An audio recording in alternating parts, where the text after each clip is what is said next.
to restart the game here because what? Because I wasn't getting any sound for whatever reason. I guess because I plugged in my headphones before or after I started up the game, rather. Anyways, good evening, everyone, or good, whatever time of day it is for you. We are, as usual for Wednesday, streaming a little Alan Wake, picking up where we left off, which I can't totally remember where it was. I think we're into episode 3. What have we done? Turn off the power. That feels like the opposite of what we would want to do. Right, we drove across here, this obvious combat arena, and we've been in like a mine area. I think we're doing something to try to... Right, this is why we have to turn off the power. We're trying to do something in order to get our missing, kidnapped wife back from the kidnapper. And, oh lord. Right. Need to do this terrible driving. How do I... Okay, let's just hightail it out of here.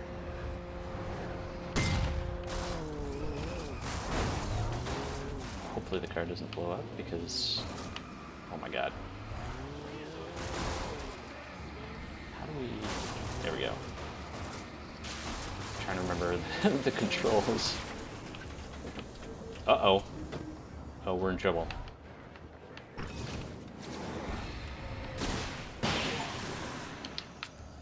Okay.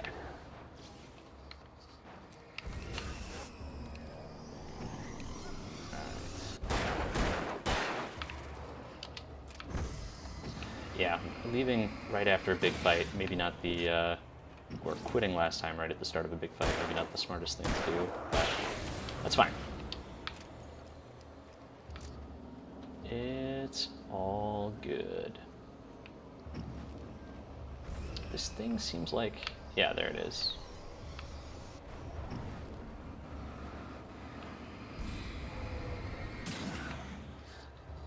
Okay. So now we can progress over this gate.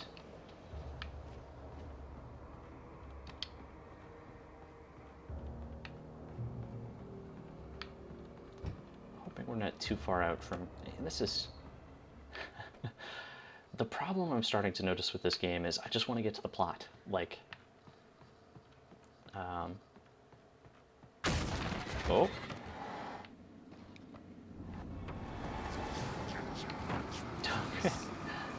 Ah! Okay, controls. There we go.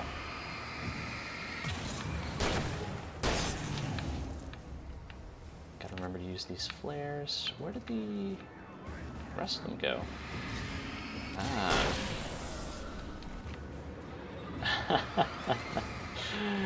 That was an interesting edge case where it went into the combat finish slow motion and then immediately went into combat started slow motion when that second guy came around the corner. It is... I wonder if there's actually an option to turn off some of the slow motion stuff for this. Graphics, maybe?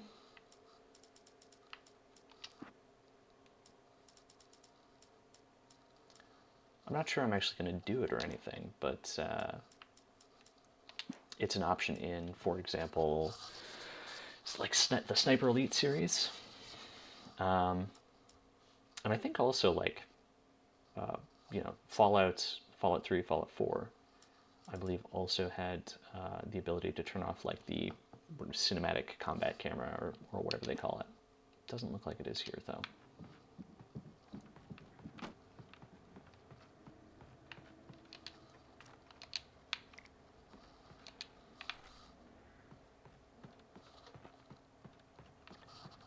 I'm hoping we'll see how late we go tonight,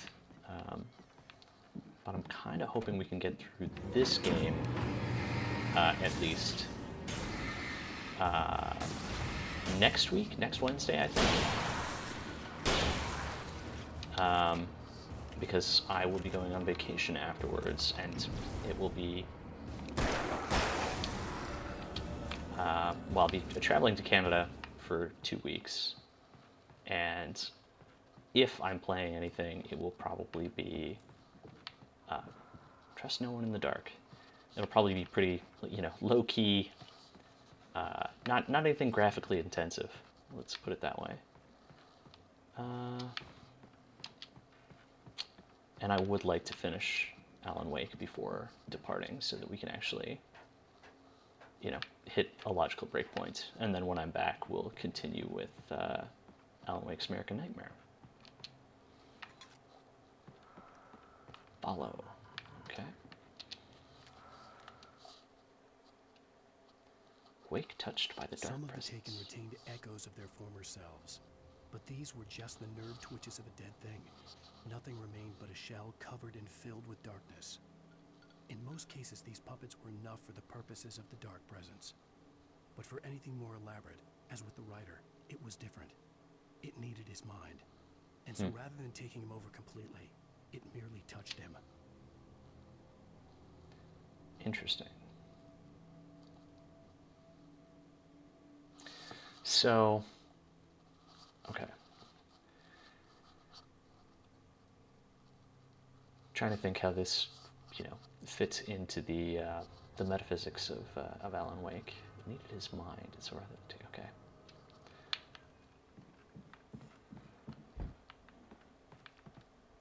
It's maybe a bit of a weird thing to think about, but I appreciate a game that, well, any piece of media, honestly, that puts appropriate consideration weight into world building. Like, I don't... Whoa! Okay, that was good. What is actually holding this up, though?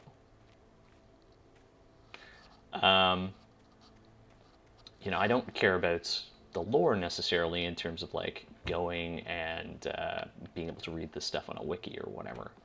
But having a world that is internally consistent and makes sense is definitely something you can feel, I think. The Bethesda Fallout games are actually, I think, a really interesting kind of case study in that. There was no way the flashbang grenades were Standard Power Company equipment. You think so? I think that's probably fair. Yeah, Fallout series of games. Interesting case study in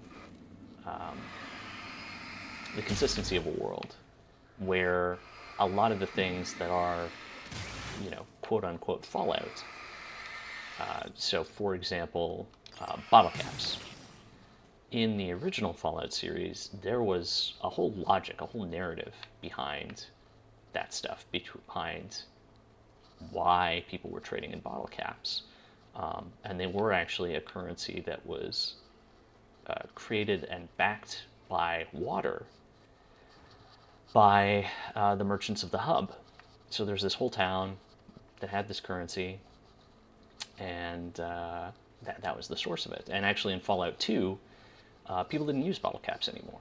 They had actual, a more traditional currency in place. But then in Fallout 3, they went back to bottle caps, but they didn't provide any rationale for how this currency existed. It was a Fallout-shaped thing, and that was enough. And I think it makes, to me at least, it makes that world feel a little less lived in. And so this is why I, like to think about the logic and consistency, or lack thereof, in a game like this. Whoa. Ow. Okay. Ow, stop it.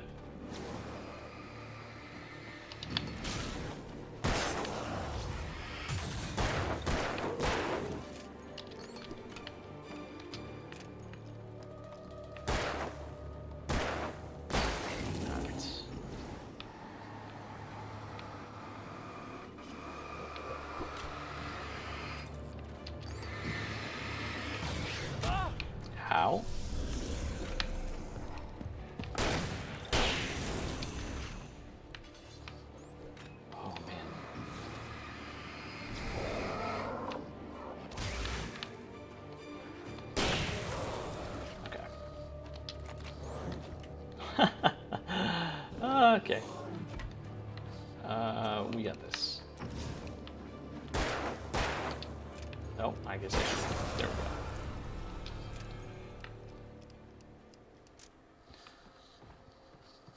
All right, reach the Mirror Peak Lookout. Right, so I guess we had to. Right, we were supposed to meet the kidnapper at like the abandoned mine,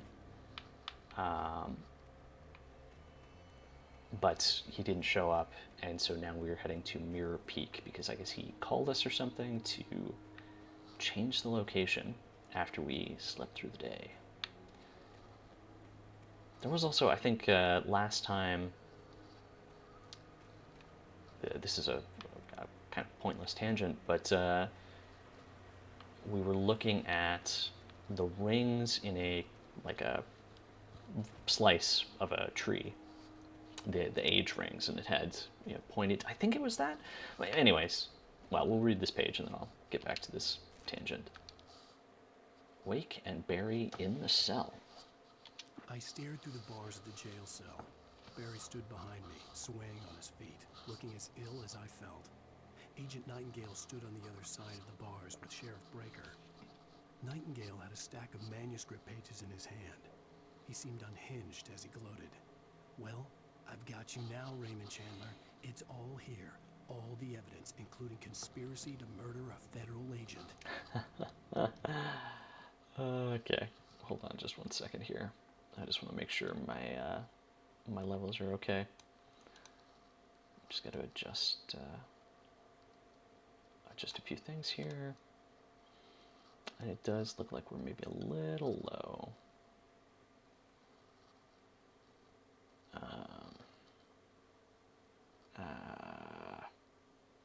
Sure. Okay. I think that's all right.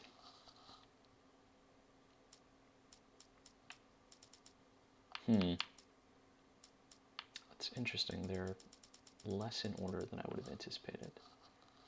We can't actually... No, we can't check previous... Oh, here we go. Did we get everything in the previous episode? Yeah, we missed one. But we did get everything in the first episode. Oh no, we missed one in the first episode too. I'm slacking here. Yes, there was something we in the last episode. There was a date which I said I thought was the date, the year rather, that H.P. Lovecraft died, and it in fact was. I can't remember. I think it might be the. It was either in that the cutaway that tree, or possibly like some date relevant to the opening or closing of the mine. No! Oh my god.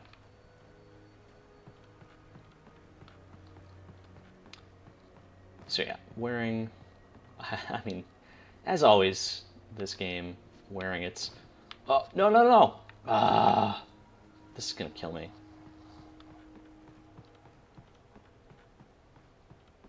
Okay, we're just gonna try walking across. Oh, come on. Oh my god. Why would you do this to me, game?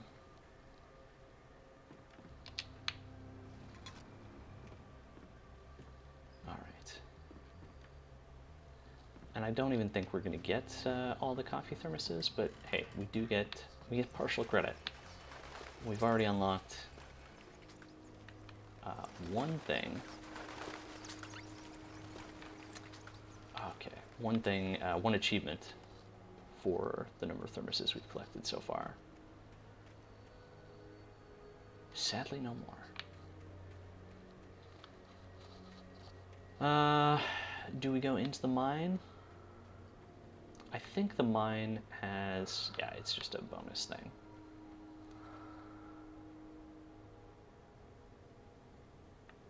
I thought I heard breathing.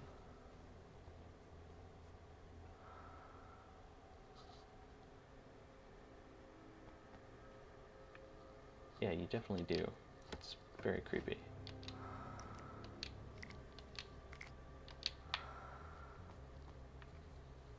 Yeah. Stuff like that, that's super effective. Little horror storytelling. Oh, yeah, just that breathing. Creeping you out. It's good stuff.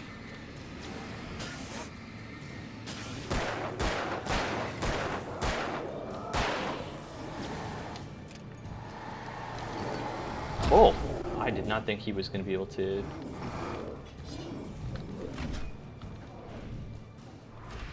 I thought for sure that they were going to be not be able to attack me while I was shining a flashlight in their face.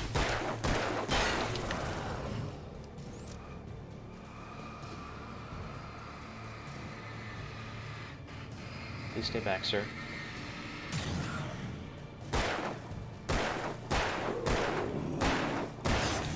Alright. We've gone through a lot of ammo here. Alright.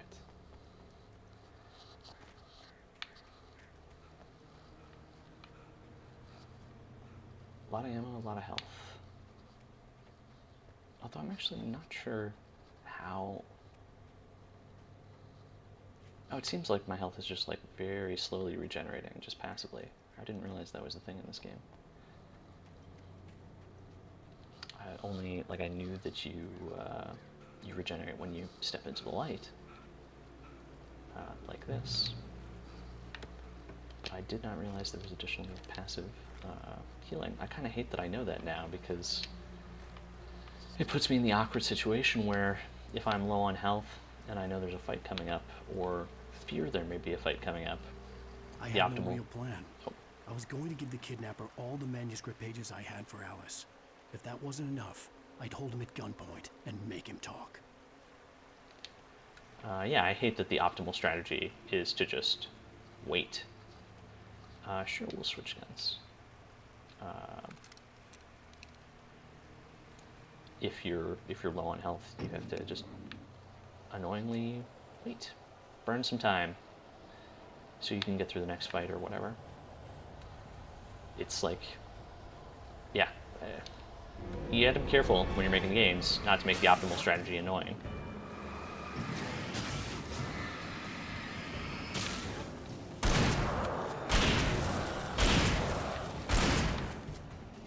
I feel like this shotgun's maybe a slightly shorter range, wider spread than the other one. I don't think I care enough to actually test that theory, though.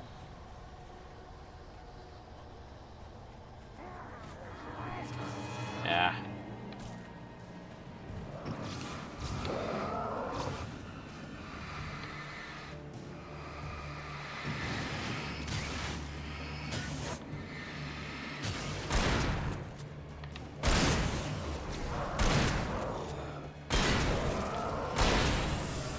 It also feels like maybe wider spread, or just it's not packing as much of a punch. I don't know. Either way, whatever, it's fine. It is what it is. It's the weapon we've got. I mean, actually, we have a ton of... oh! You jerk. Ow.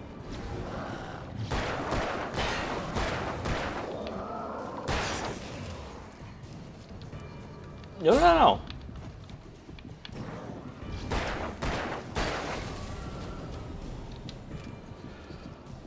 Oh, well, that's annoying.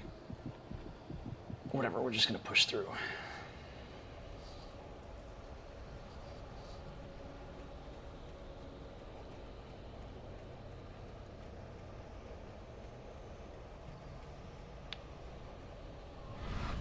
Yeah, yep. Okay.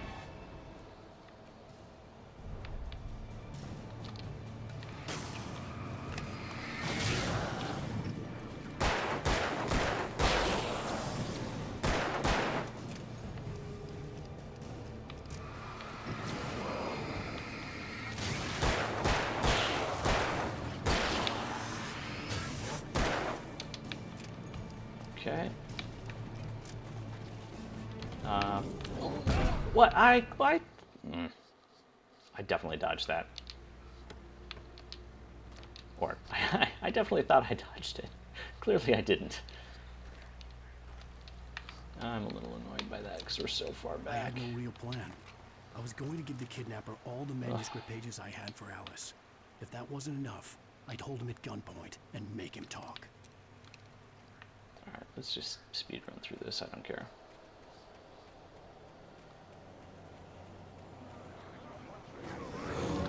Ow. Oh, come on. Okay, well, I guess not.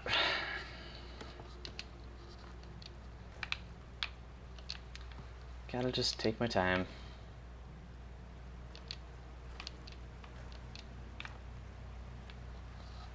I had no real plan. I was going to give the kidnapper all the manuscript pages I had for Alice. If that wasn't enough, I'd hold him at gunpoint and make him talk. Actually, you know what? Let's, since my theory is that the dual barrel is actually better, let's stick with it for a while. What is this way? We can go in the other way.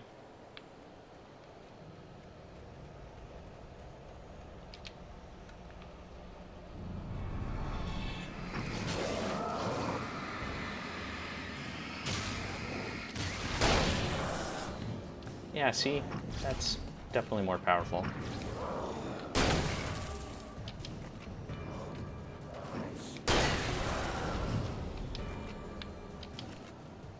Okay.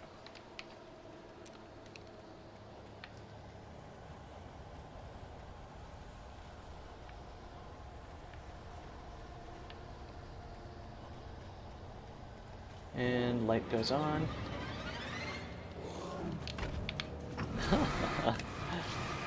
Yeah, just totally ripping.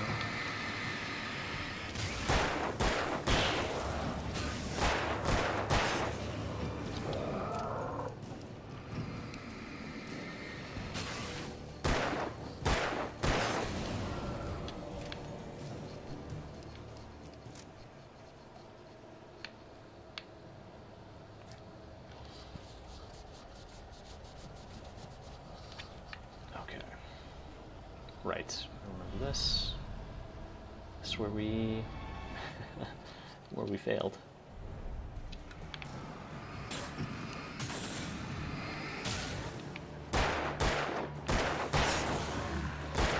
Oh. You jerk.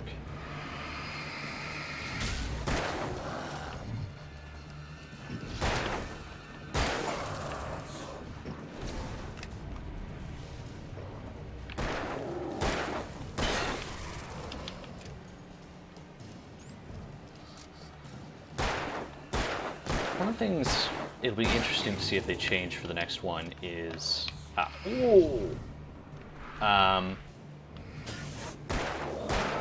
flashlight, like shining the flashlight bright, which speeds up how burning through the darkness armor or whatever you want to call it,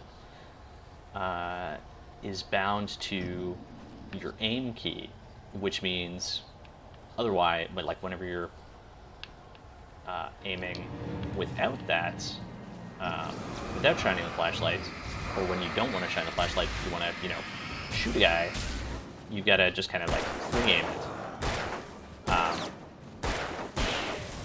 Which, playing this with a controller like I am, means, okay, that's not good.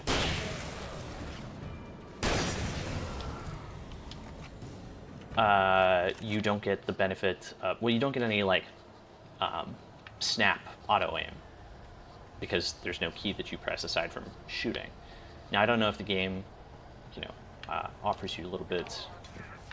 Oh, come on. What do we want to do? This.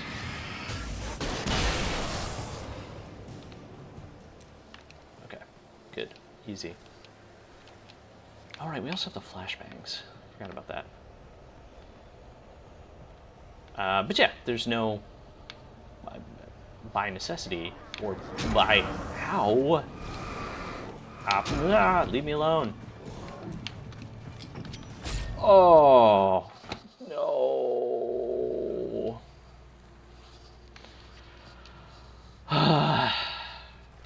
We're gonna just... was kind of hoping we were going to make good progress tonight, but it seems like we're just going to be going up this stupid hill. I had no real plan. I was going to give the kidnapper all the manuscript pages I had for Alice. If that wasn't enough, Okay, let's I'd go hold this him at way gunpoint because and it make gets him us to the talk. house with the thermos. I think this way is faster.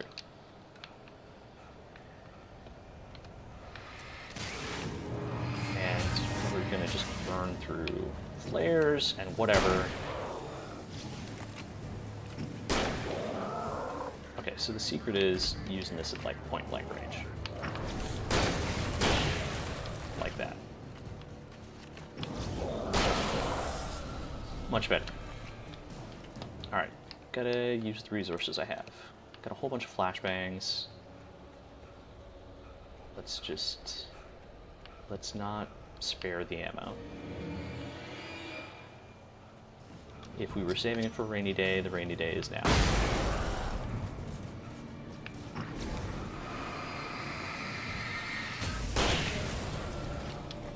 Okay. Much better.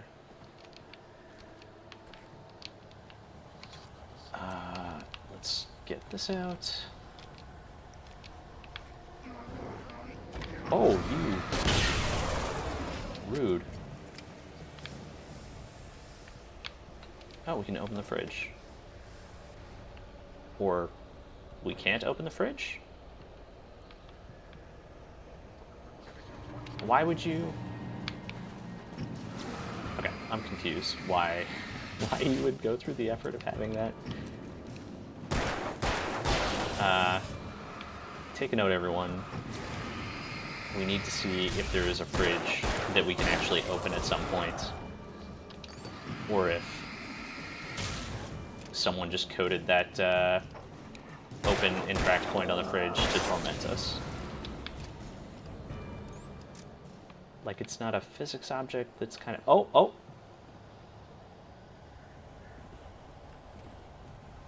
Okay, but there's still nothing we can do with it. It's very floaty though now. Alright guys, just what is happening here?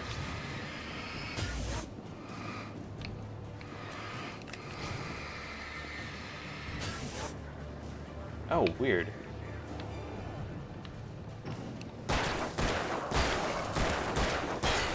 I tried to switch to the flashbang, but I guess I tapped the right bumper slightly too soon.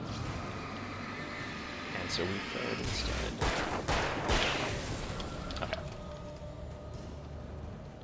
It seems like there's just infinite spawning in this area. So we gotta just hustle our way out of here. And we're already out of breath. Great.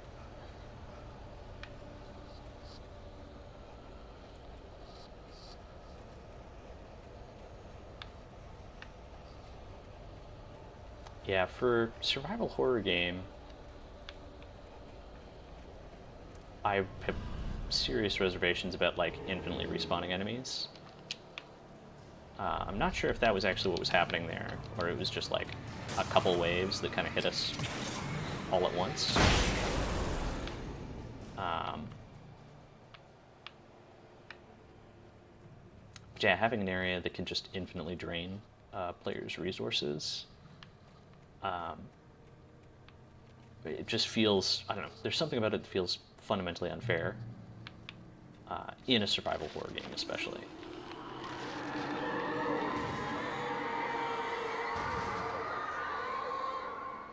The dark presence was moving ahead of me in the same direction I was going. A cold feeling settled itself in the pit of my stomach. Was it going for Alice?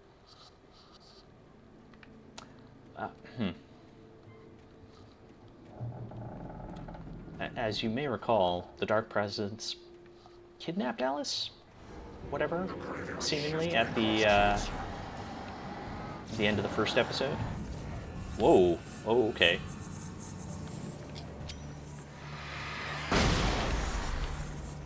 I don't like this new enemy type.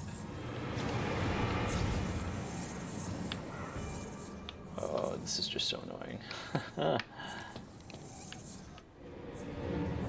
Stand still.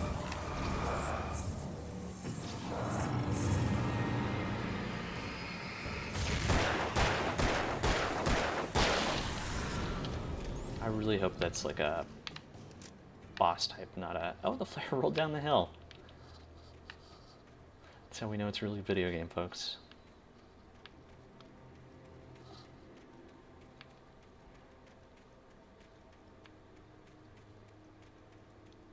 Alright. We will absolutely turn the power on.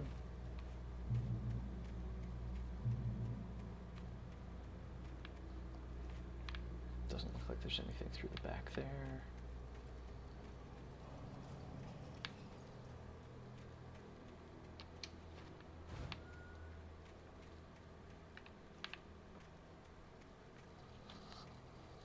The place was dead, a ghost town.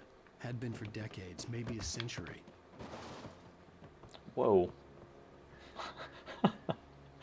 uh... Okay, I'm not sure what happened there. Physics glitch, I'm guessing. Okay, and this is like, roadway collapsed. I guess this is supposed to be like, I mean, these would be old rail ties where the steel or, whoa, where the steel had been reclaimed.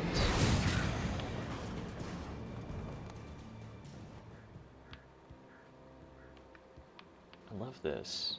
The collapsed building is very cool. Can we actually go inside this place? This building seems to have no door. It's a architectural flaw. It's also weird, like a weird choice to have the. Okay, so it does have a door. It's just boarded up. Yeah, it's a weird choice to have.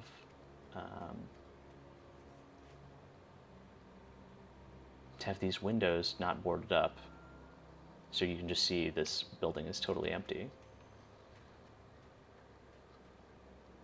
Like, I get, you know, blocking the door off so it's not accessible, but then why not also block off the windows? I don't know. Just seems like a weird oversight. Wake and Casey. Things were never as simple in real life as in fiction. I had lost count of the times I had wished there'd be a clear reason for my writer's block. Something to fight, something to lash out on. There wasn't. I was filled with doubt. I was nothing like the hero in my books. Alex Casey had gone through his life with single-minded determination, never wavering from his goal. Even now, I was angry at myself, angry at Alice, angry at Barry. I was fumbling and I had no plan.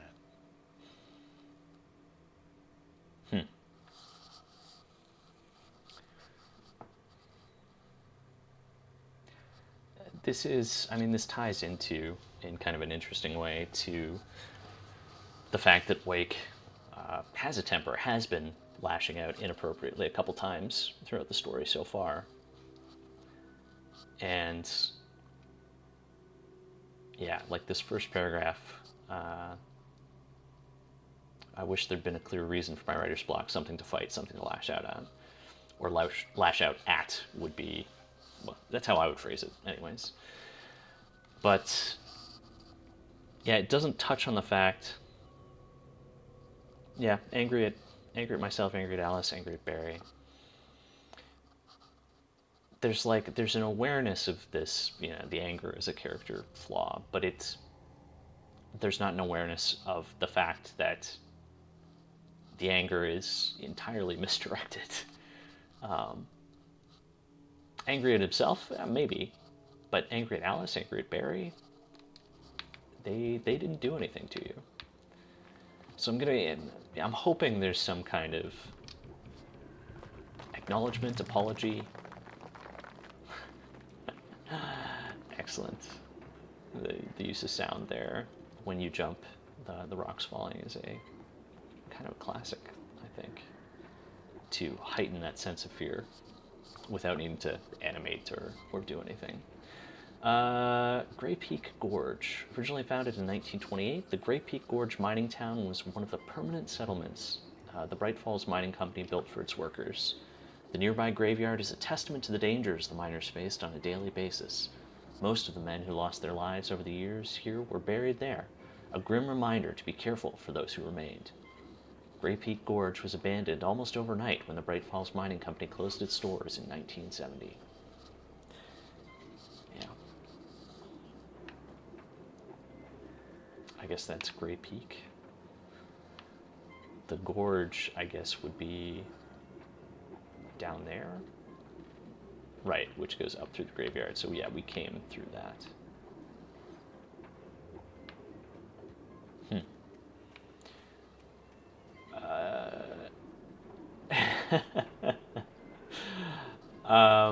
Okay, so this is a railway car, I guess, railway car, left here, but they've removed all the tracks. So they lifted the car up, removed the iron for the tracks, and then put it back down in the same place?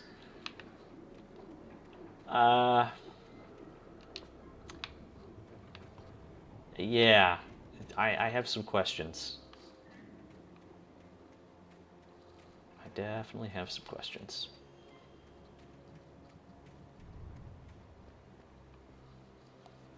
Oh? Little physics object.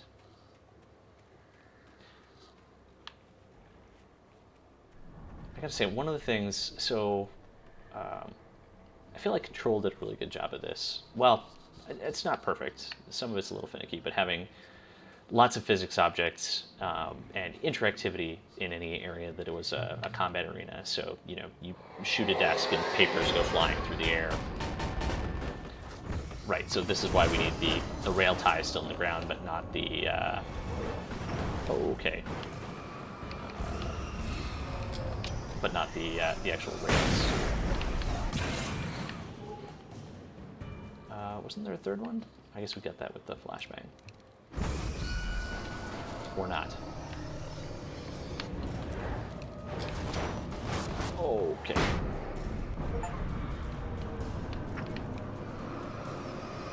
Oh lord. Ow. How did that not kill me instantly?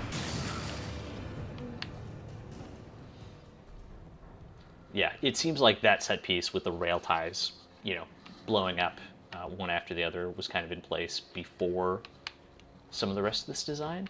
Although there's still rails here, so yeah, there's some little details in the level design here that just aren't doing it for me. Like, I think it's that's very good. Excellent sound design, though. Like, the sound design here, just those little moments are excellent.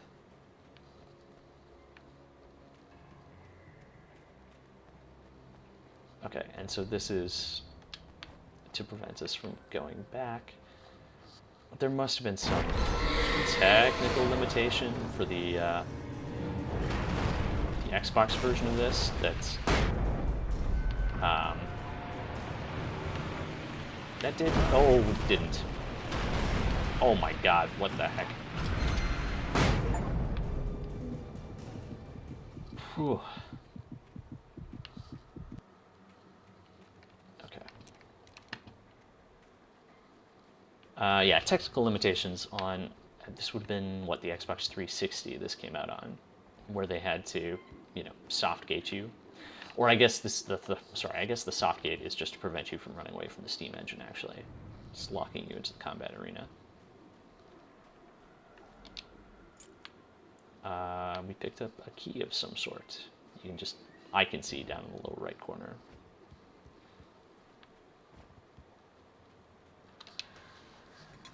Okay.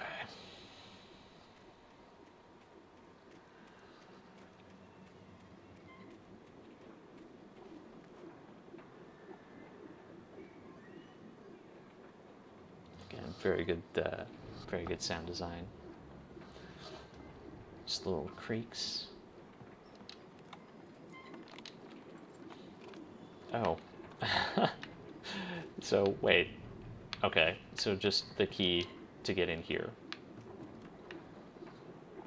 Like, again, I guess it's to to prevent you from advancing before you've defeated the steam engine. Anything outside of writing is a struggle. I feel ill. I managed to make my way downstairs. There's a shoebox filled with books and papers by Thomas Zane. It's very hard to focus, but I managed to read some of it. He's a poet, and a good one. He writes of muses and creators summoning fabulous things from a magic lake, using his powers to shape the world of a realm of gods and dreams and demons, dark things that wait for a chance to slip through, wearing the flesh of men as disguise. Zane writes about himself, his girlfriend being taken over by a dark presence, about growing scared of the lake. Zane believes it's a mirror to the gaping void of darkness above, where some Lovecraftian presence lurks. I crawl back upstairs. I'll borrow these things for my story. They ring true. They fit.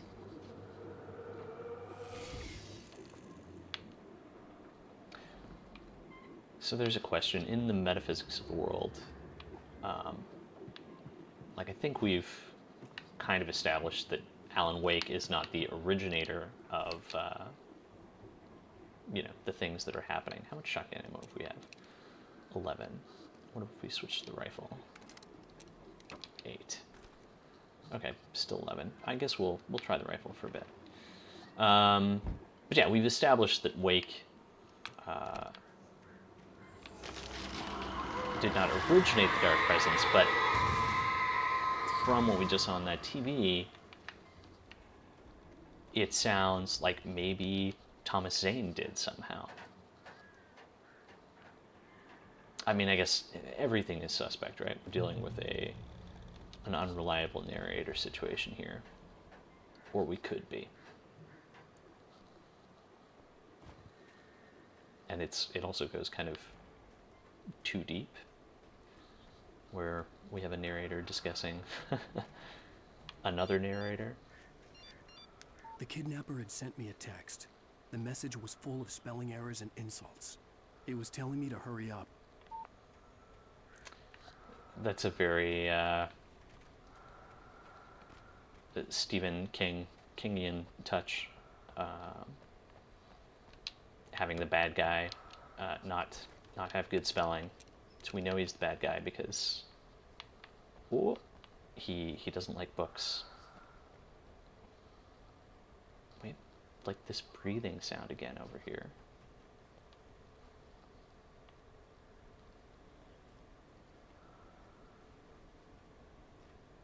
Yeah, it's very quiet, but I'm not sure what that is. I like it though. Like it's it's creeping me out.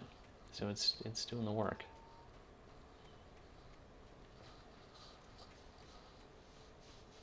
But yeah, it is one of the less than ideal aspects of King and King's writing is, if you don't have a college degree, well, you're a bad guy, which is just not accurate, not real. I mean, don't get me wrong, education's important. There's a reason that it is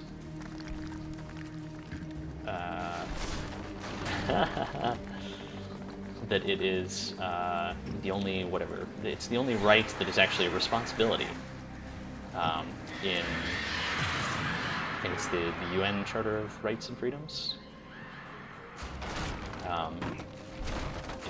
There are a list of human rights, and education is on that list, but it is, you have a responsibility to get an education.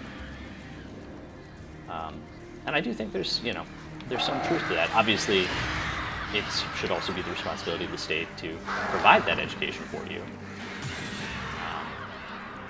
to make sure you can actually live up to that. But if someone's not educated, or not,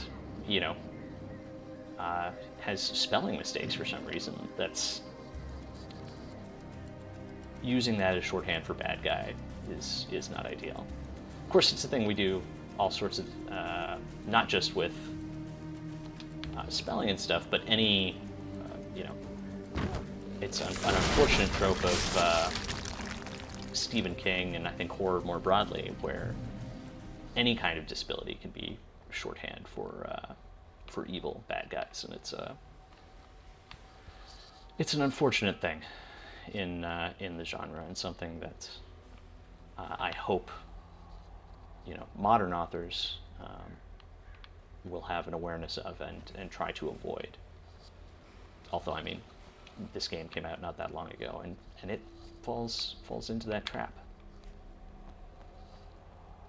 It will be something I will be looking out for when we play through the sequel. Oh. Tunnels go to Cauldron Lake. Oh. That loud whisper gave me shivers. Oh, I don't like it. I don't like it. Okay, will it...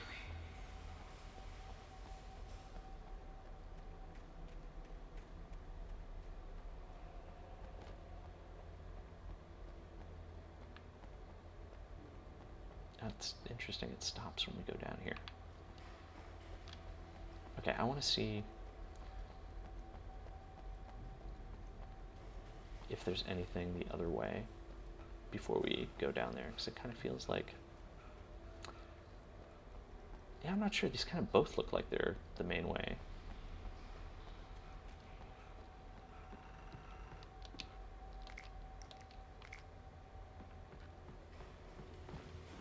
Okay, this is definitely the main way because there's a page, so we're gonna go explore that other... the tunnel with the creepy whispers.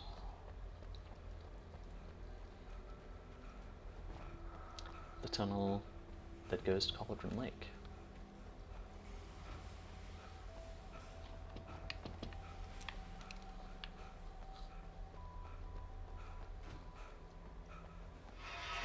Without warning, the headache stabbed at my brain. Okay.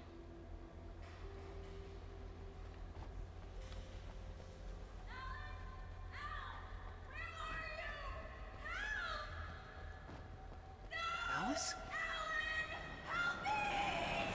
Alice! I'm losing it. I gotta get out of here. Okay. That's very good. Very good side path.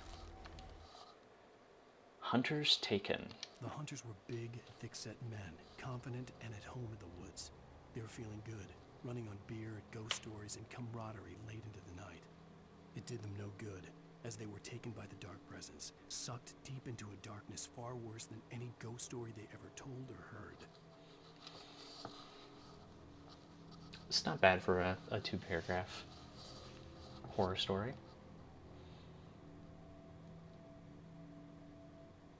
Yeah. I'm just gonna actually check and see audio. Yeah, I can't make the dialogue any louder, unfortunately. Hopefully the volume's okay. It's got a bit of that Christopher Nolan mixing problem where, yeah, hey, the gunshots are a lot louder than the talking. But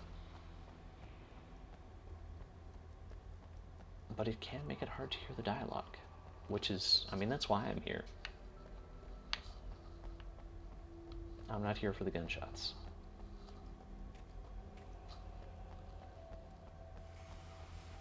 All right.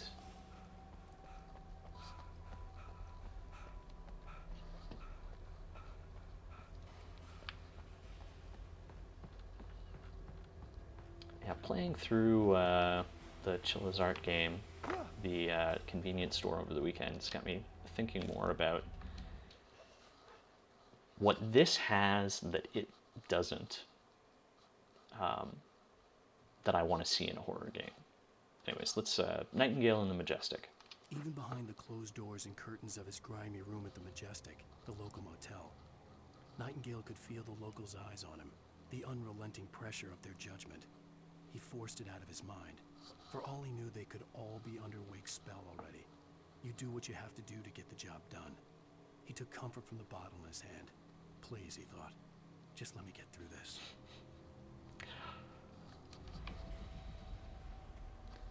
Yeah, so I guess Nightingale specifically,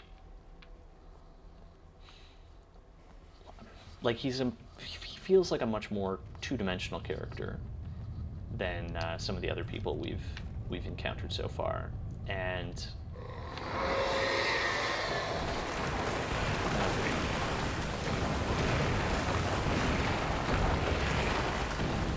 I wonder if that was an intentional choice for to indicate that Nightingale is in fact like a character of Wake's creation.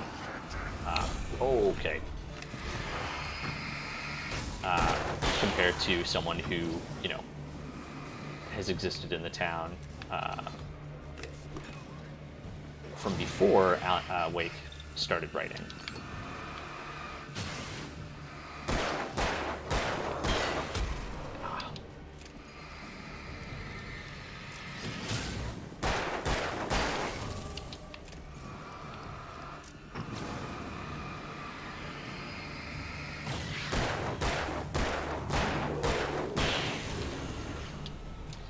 It's one of the things I think about, or I am thinking about playing through this game, is like, if we were to explore this area and not have, you know, a combat situation interrupt us, what could we do in terms of like a gameplay challenge to fill that time? And I don't know if I have an answer, but I would love to see something that doesn't have combat but has kind of the more the sense of scale of a game like this than something, you know, necessarily very small like Charizard. Like essentially I just want to see I want to see a big budget horror spectacular. I have to make my way up this mine shaft in order to go on. Maybe the machinery could help me with that. Rather than just, you know, very small kind of like your indie horror experience.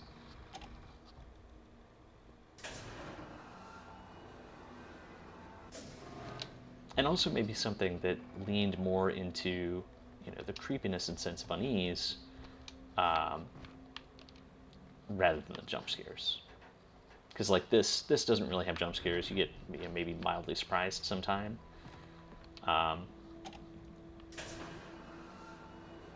But mostly, you are here for that the sense of unease, the mild creepiness. Oh, okay. Maybe we need to go slightly higher so I can then jump up there. Oh no, okay. I jumped down here. Yeah. And then we need to lift this up.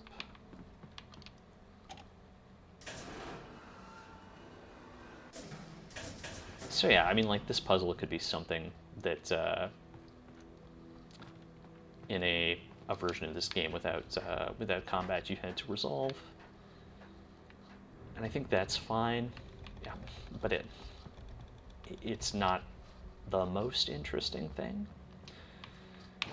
Oh, the classic one to do would be, oh, you know, you need to fix it, so you got to go find the wires and whatever. Or find some components in order to get this working again. But that's just a fetch quest, which also I think is, like, there's no thought to it. You're just going, looking around. And actually playing through the first little bit of Viewfinder yesterday, that was one of the things right at the start that I didn't enjoy. Was there were a couple times I missed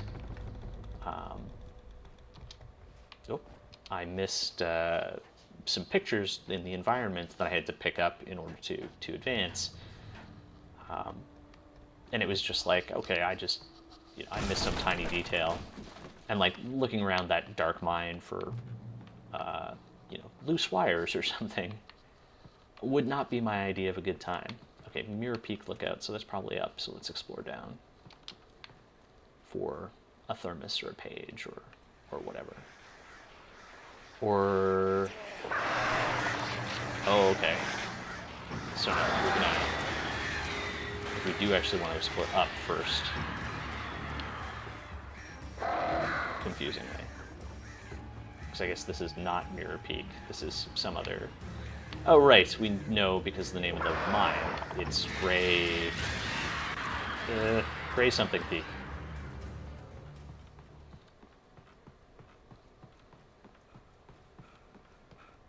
Alright, so we get some flares. And there's got to be something up here. A page. Alright. Oh, I can focus on something. Haha. Okay. That was a good moment. Tor hits Nurse Sinclair. Lightning flashed behind the windows of Cauldron Lake Lodge. Tor Anderson laughed and held the steel hammer above his head. Nurse Sinclair was trying to calm him down without success. Tor grinned madly and shouted, "My hammer's up. Here's a friendly poke from Molnir, wench." He brought the hammer down with all his might on Sinclair's head. "We're on a comeback tour, baby."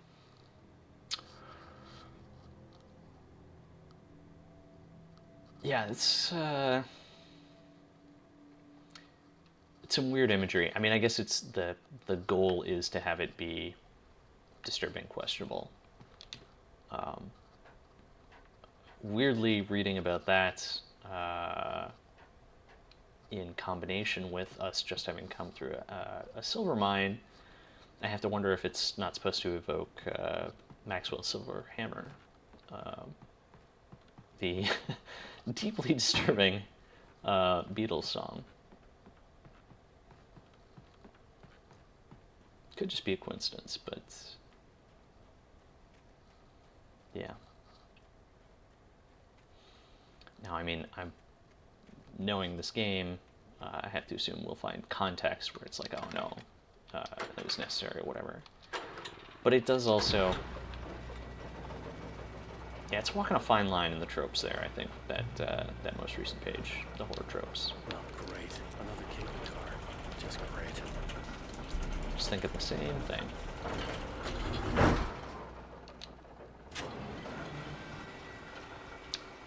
It's definitely, yeah, we're definitely gonna get some crows or something.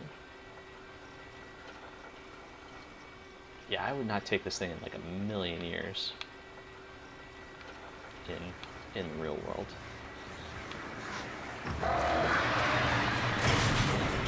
Okay. Oh, it just fell right through. I guess we can just hold it.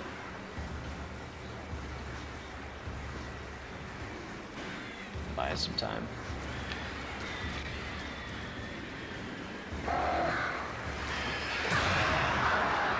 So, a little glitchy, them flying through the... Oh my god. Alright, I guess this is why they gave us several flares.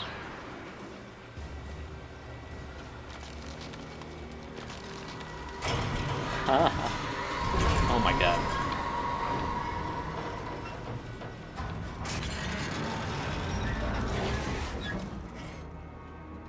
I guess we need... Oh!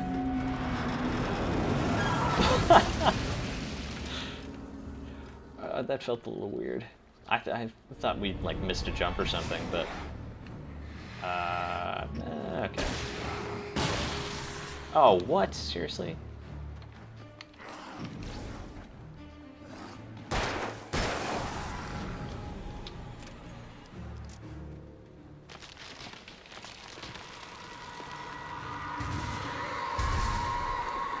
Yeah, the other part of it is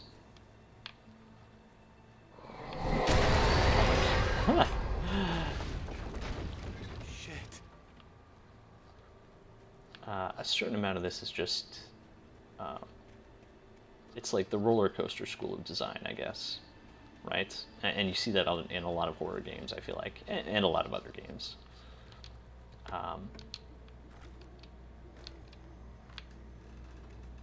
Which is fine, you know, nothing wrong with it.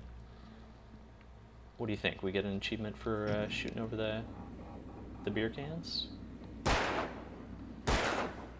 Nope. it would not surprise me if there were like several of those and we shot over all the beer can pyramids, we got an achievement, but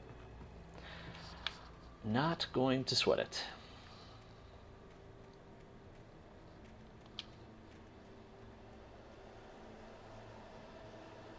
Yeah, Roller Coaster School of Design. I think it's fine. I think it's a good time. I do think the medium is capable of doing more interesting things. Oh,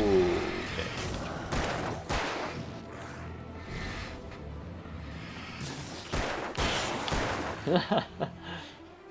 Wait, did I get the other guy? Whoop.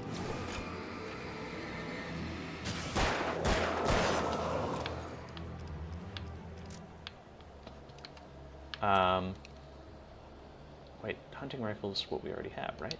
Yeah, so we can just pick it up and get more ammo.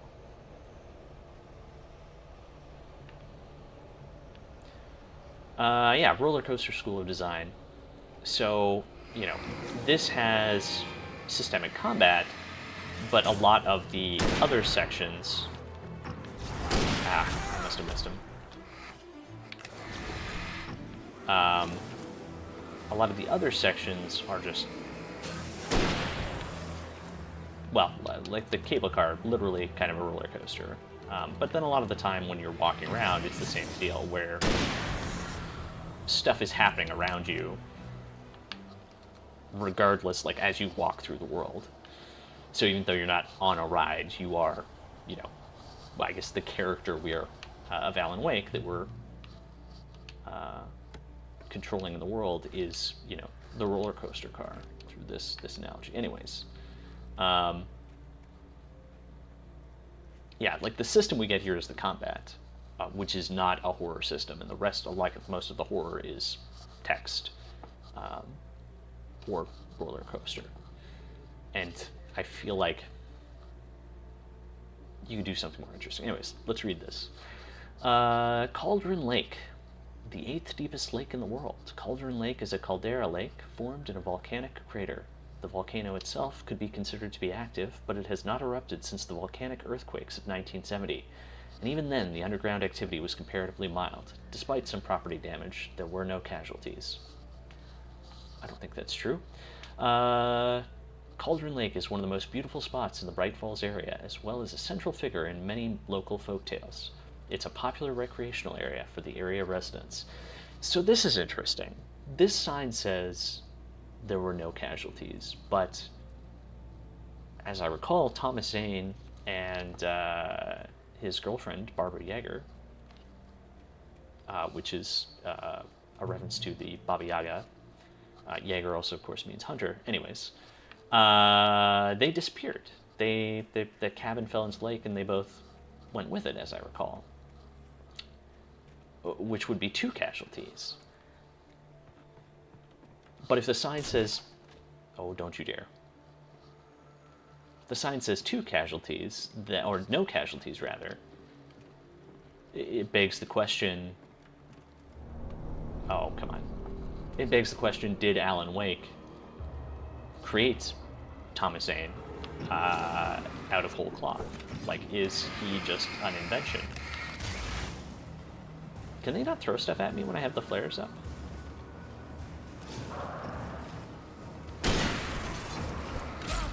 Ow. I guess not.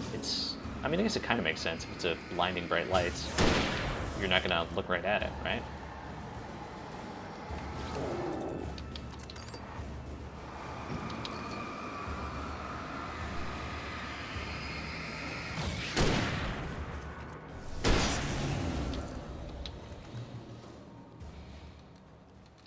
So yeah, that sign is a very interesting thing because it points to, we'll need to pay attention to that, to any references to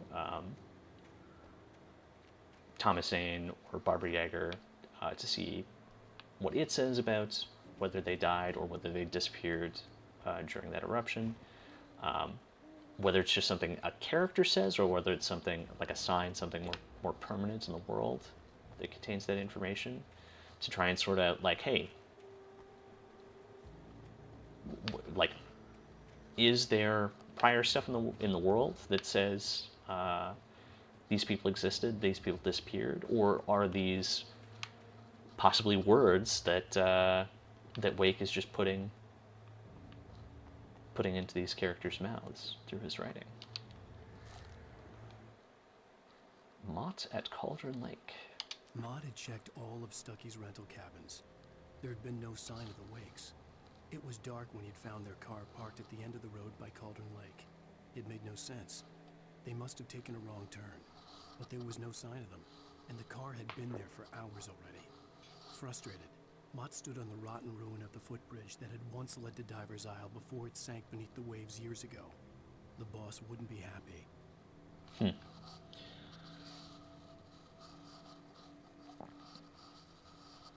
Wait, who is Mott? I don't know if this is a character we've interacted with before, right? Because it was Carl Stuckey was the guy we got the rental cabin from. Okay, we'll need to pay attention to that name because I do not remember who that is. Maybe the kidnapper? I guess we don't know the kidnapper's name yet.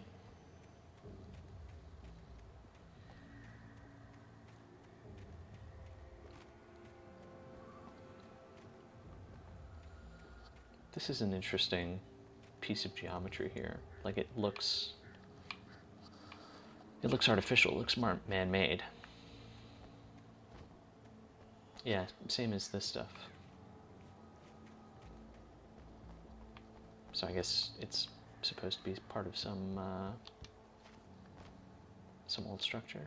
Okay, push. Push.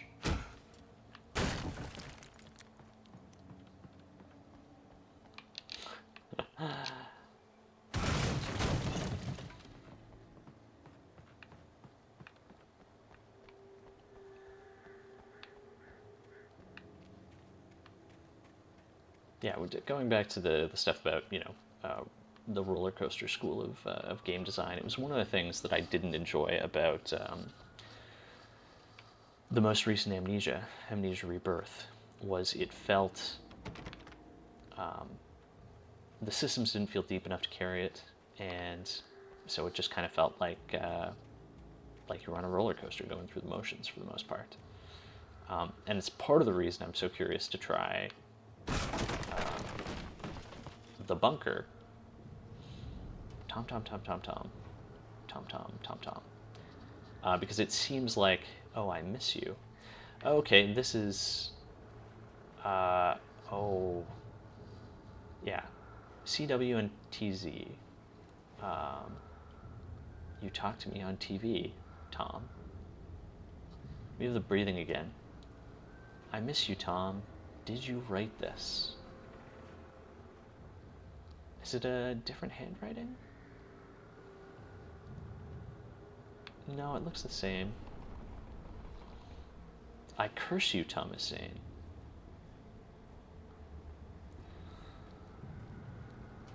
Okay, so we have more writing, more indications of Thomas Zane, but again, not a sign, not some,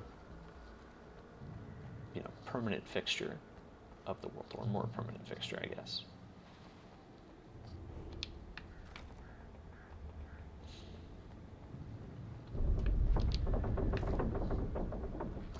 Happy Wednesday, Chaos Bean. I hope you had a good and productive phone call.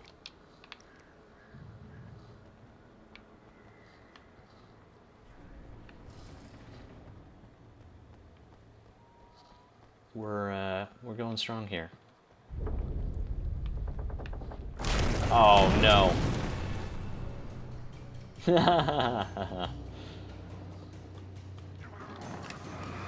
Okay. Whoop. Oh, nice. Just working on side project stuff. I seem to recall you were working on a side project and lurking on when was it? One of the previous streams in the last week. Whoa! Oh, what? Oh. Ah. Oh. Okay, wait, what? Oh, making a text adventure. Awesome. And today, figuring out how you want to deal with the save system. Oh, good luck with that. Save systems are are a challenge. What are you writing it in?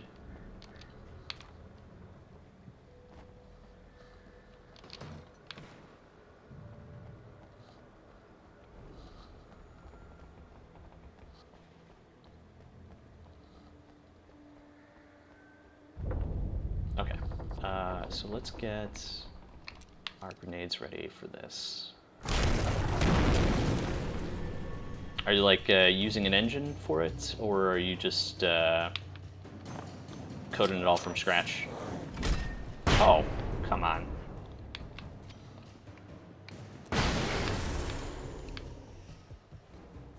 Okay, that made it a lot easier. Okay.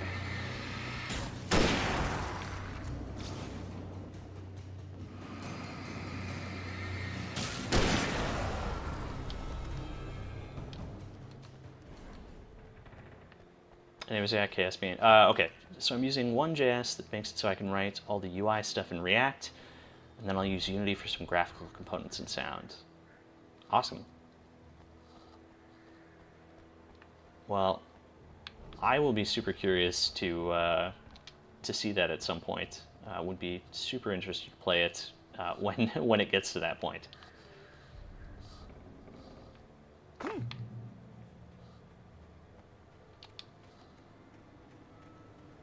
Yeah, I need to. Tomorrow I'm going to spend a good chunk of time working on my side project. Awesome. Yeah, I will be super excited to play the alpha for that.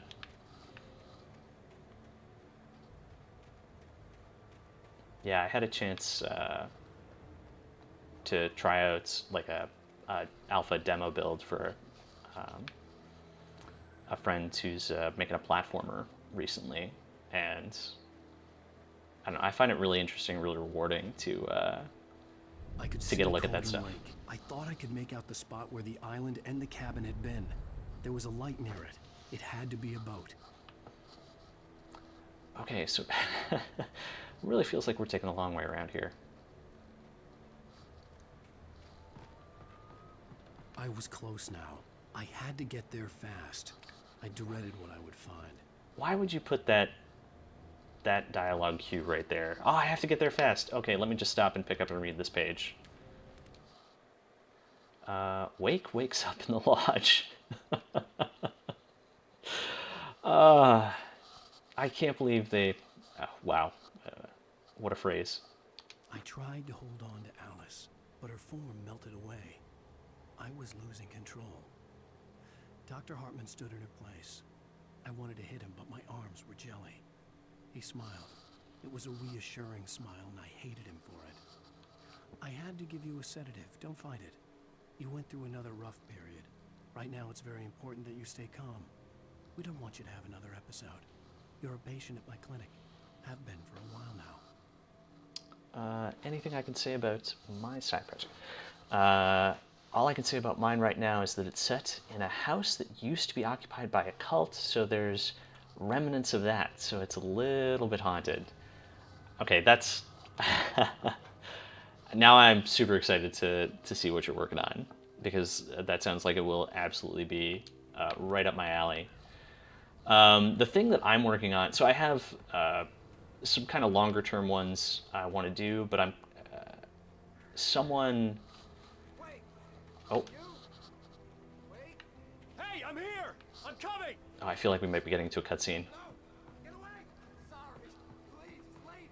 The boss didn't know who he was messing with. I didn't know. I swear, I didn't know. We don't have a wife. We don't know where she is. She's Ah. probably around. We just said we had her to make him play ball. You see? To get him writing for us. Please. Please. Oh. Yeah, I will definitely tell you about it once we get through this.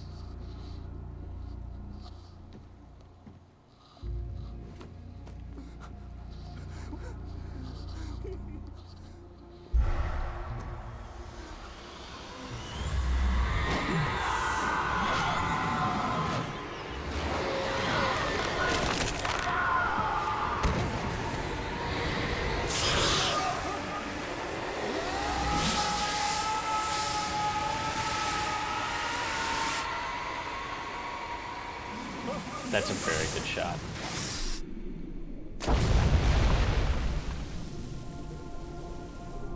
Just that flare going over the cliff.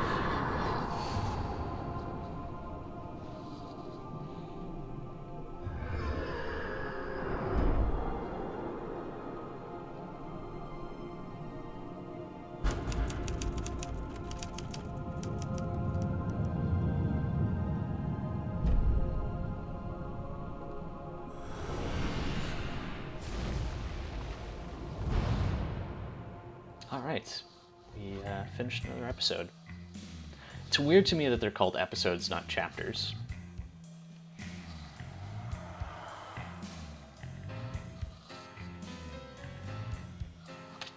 Previously on Alan Wake, I'm hunted by the law. Sheriff, Wake's running.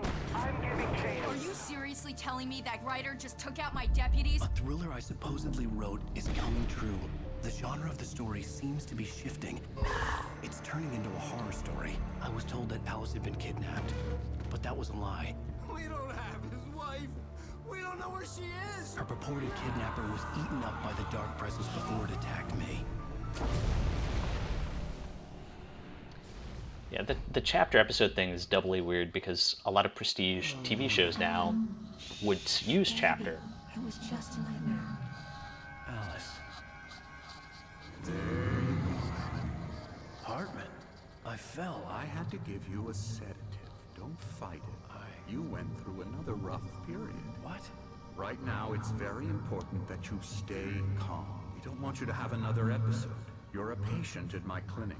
Have been for a while now. The shock of your wife's death triggered a mental illness. No, you lie. You're suffering from various symptoms of undifferentiated schizophrenia.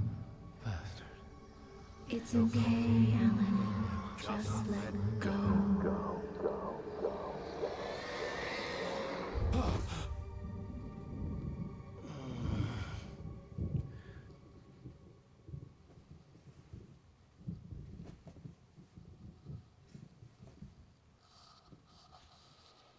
I felt groggy. Whatever Hartman had bumped in me was making me numb. I felt like this was happening to someone else. Someone I was watching on television. I couldn't think. Couldn't focus. Okay, so very briefly before we go and explore, hopefully Alan Wake won't interrupt us for a minute.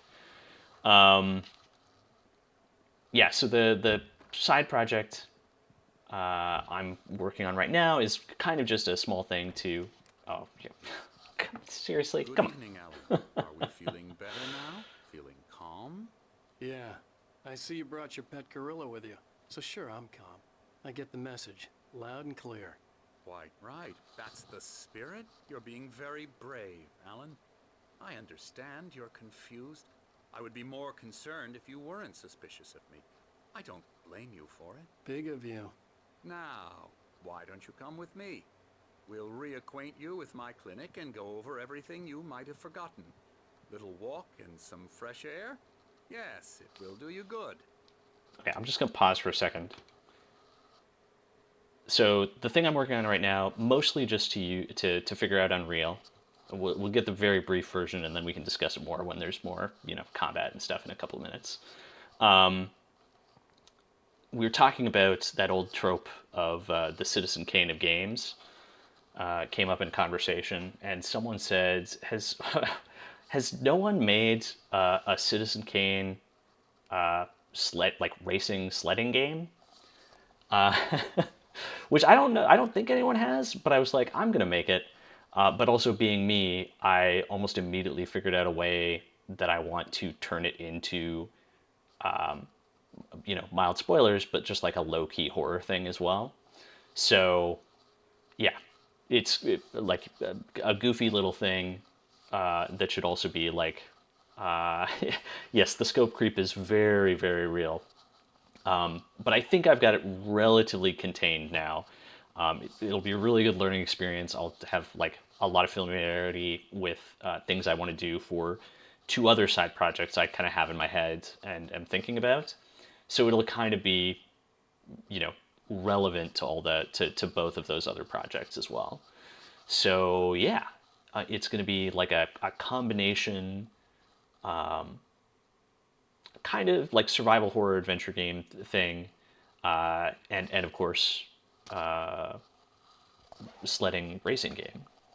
Working title is Rosebud Rally. So that's the little thing I'm hoping to knock out in the next month or two. And a good excuse to learn This Unreal is for patients. while I'm at it. Most of them aren't here right now. Jack took them out for a fishing trip, except for the ones who are particularly vulnerable, of course. I encourage creativity as a part of the recovery process here at Cauldron Lake Lodge. I specialize in treating artists. I bet you do. Can I? Surely there must be something in these. Night Springs Xbox video game. There it is. Splendid, Alan. I honestly believe we can get this thing under control if we work together. Can we see way, what's being Alan. painted? It's just the darkness. Repeated the darkness. Sounds like it could join Choo Choo Charities in a new subgenre of horror. The ideas feel like they could somehow be categorized together even if they are not similar. I'm not familiar with... Oh, Choo Choo Charles. Now, Alan, from past experience with you, Okay, yeah, I I've know heard I of need that. to get right into the heart of the matter as quickly as I can after an episode. So I'm just going to say this. Alice is dead. No. You're in a very vulnerable state until you understand and accept this. Alice drowned, and you couldn't face that. You're suffering from hallucinations, paranoid delusions, unusual thinking, an obsession about light and darkness, a feeling that everything revolves around you, your thoughts and dreams. Your mind has constructed an elaborate fantasy scenario in which your writings are affecting reality. She has been kidnapped, and supernatural forces of darkness are trying to stop you. We go this way, Alan. I wasn't ready for another shot, so I went along with it. He had to be lying. But under the influence of the drug he had given me, I had to fight not to believe his words. It's all in your head. You've been making it up. Apart from the tragic accident with your wife, no one has been killed. Your delusions are just a manifestation of your subconscious mind trying to protect you from the too painful truth. Unless we fight the fantasy, it will return. I know the instinct is to resist me, but think about it. Doesn't this make far more sense than the insane supernatural conspiracy you have concocted in your mind? You're a skeptic by nature, Alan. We both know this. Everything can be explained logically. This therapist is bad guy horror thing, like, I know why you do it, but I feel like you gotta tread real careful with this, and I'm not sure this game walks that line entirely, I never get tired of this view. correctly. Very as it were. inspiring, isn't it? Cauldron Lake spread below us. I could see Mirror Peak on the other side of the lake. I thought I could make out the spot where Diver's Isle had been when I arrived with Alice. Now there was nothing but waves. It seems there's a storm coming. Funny, I don't recall there being a mention of that in the weather forecast. Well, no matter. This way. Follow me. The other one, Chaos being that it's Alan, kind of... what I'm telling you is good Oh. news. Right now we're in control. Every time you have a relapse, it gets more and more difficult to resurface from the dark depths of your imagination. Not surprising, considering your profession. Imagination is what you work with. Yeah, it's wild After how all your 10 years can make a nightmares, difference. This should come as an immense relief to you. If it doesn't, why is that? Because I'm lying? Or because you don't want to admit that you're not well? It's very natural for you to think of me as your enemy. It's part of the illness. I let him After talk. all, Hartman I'm the one obviously trying loved to his bring own you voice. out of the His world words you've echoed constructed for madly yourself. inside my head. But I I can't dug my do it nails by into the myself. palms of my hands to stay You need focused. to work with me. Once you accept that, we can begin the journey towards your recovery. Although I feel like we still see this, Come like, on, let's go inside. kind of trope in more recent horror, unfortunately. Here's the entrance to the office wing. That's for staff only. You were impressed by my trophies when you first arrived here. I do love to hunt. The great outdoors, Man versus nature. It's wonderful stuff. Pretty damn wonderful, yeah.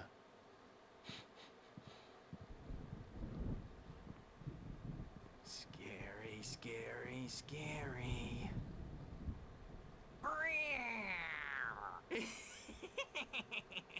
Emerson,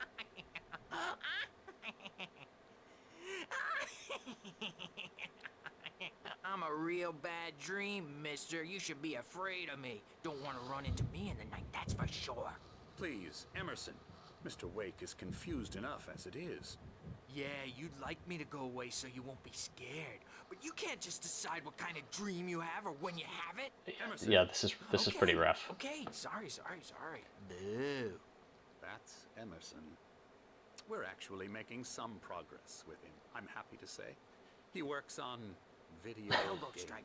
Ooh, It's trash, of course, but it does involve Get him some to the head. small creative effort, which makes him receptive to my therapeutic methods. No kidding. The dig at him being a video game developer was the one nice touch for that area. The rest of it, Come, Alan, this way. Now, you might have noticed the typewriter in your room. You've been writing as a part of the therapy. As soon as you feel up to it, you should continue.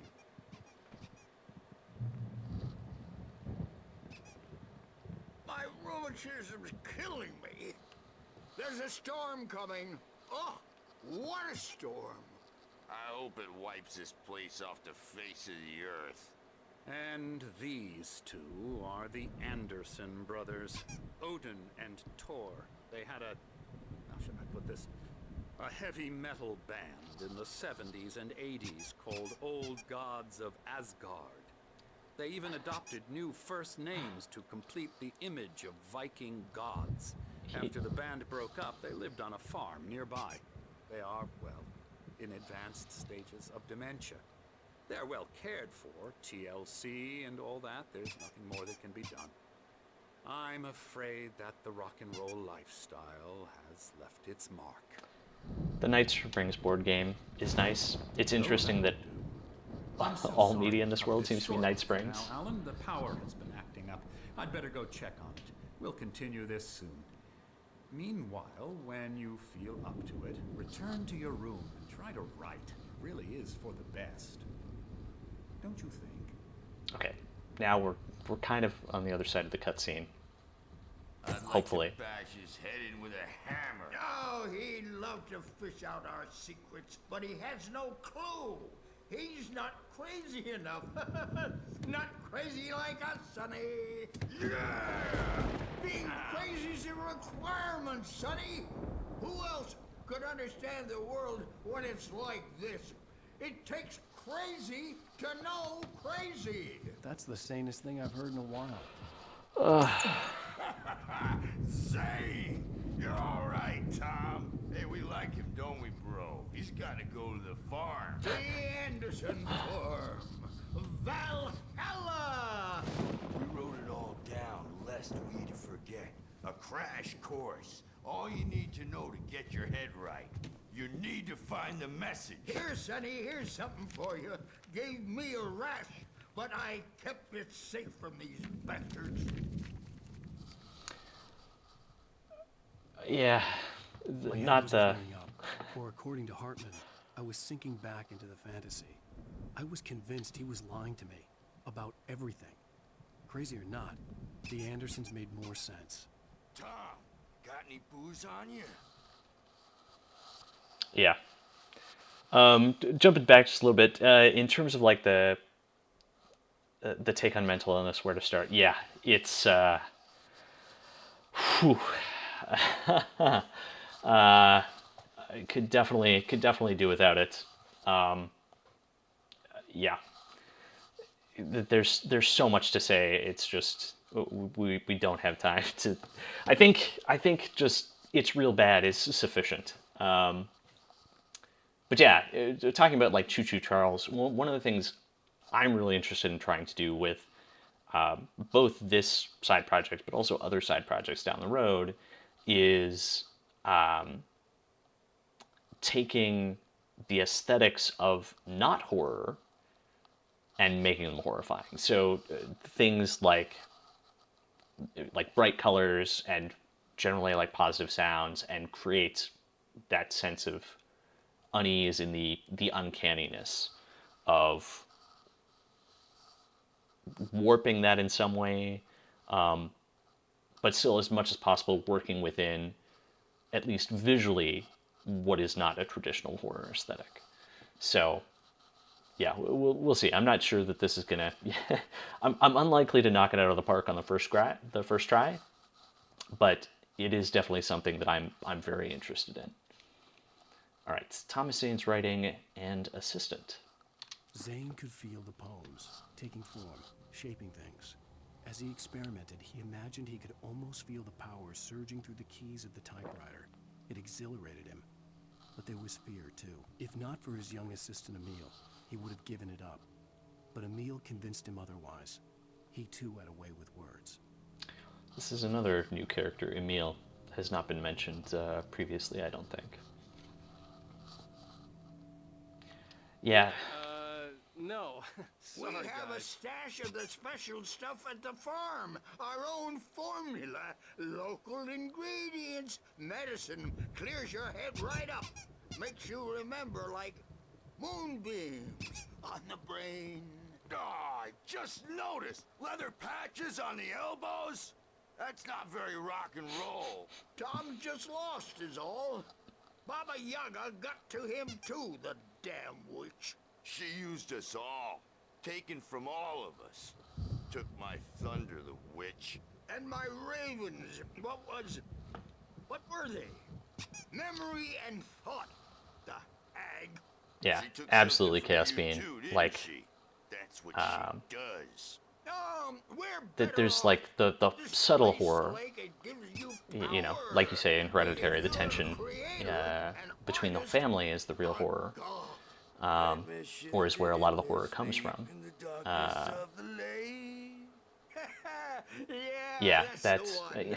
She not just makes have it sure be all, comes you know, out blood and guts right out twisted there. and Have it be raw. subtle, Just kind ask of. the lamp lady. She knows what happened to There's a that better word for it, but like a other creeping sense of dread. Using you, boy, and you let her.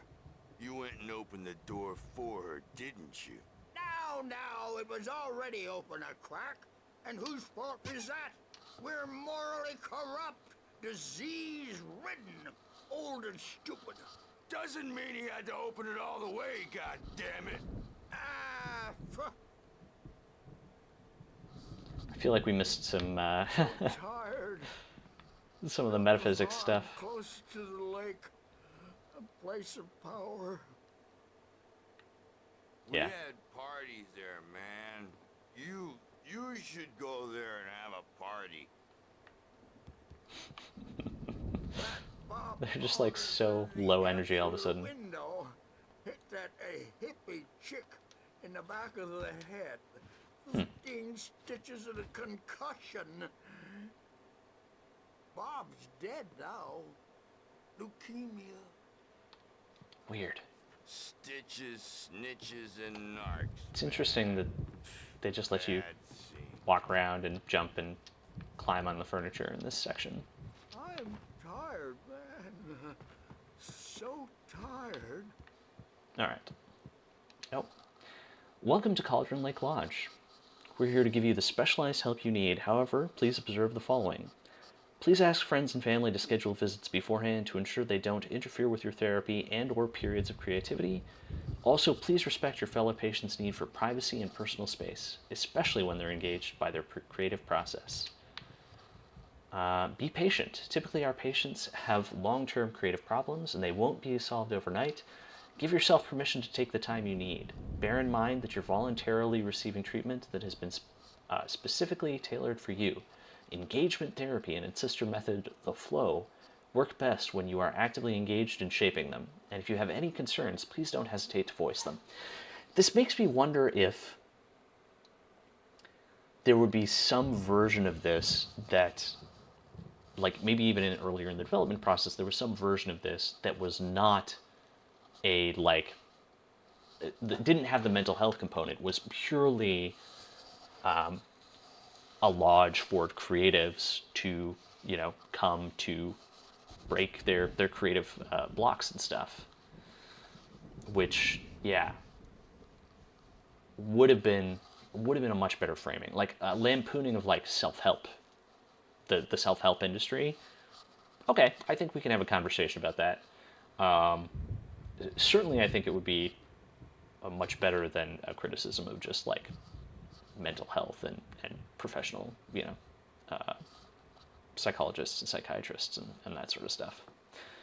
Let's see, there was some stuff in text adventure parts of Story is Untold that I wanted to explore further, and that kind of sparked this entire project that I'm working on.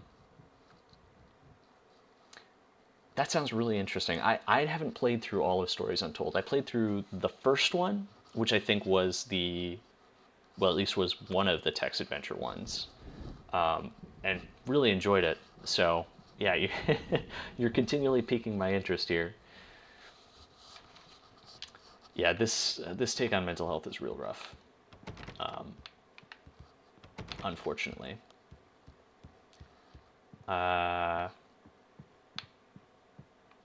It will be interesting to see. I don't think, without going too much into spoiler stuff, I don't think, I'm not expecting this to be in the new Alan Wake. I will be very disappointed if it is. The Creator's Dilemma, the engaging new book by Dr. Emil Hartman.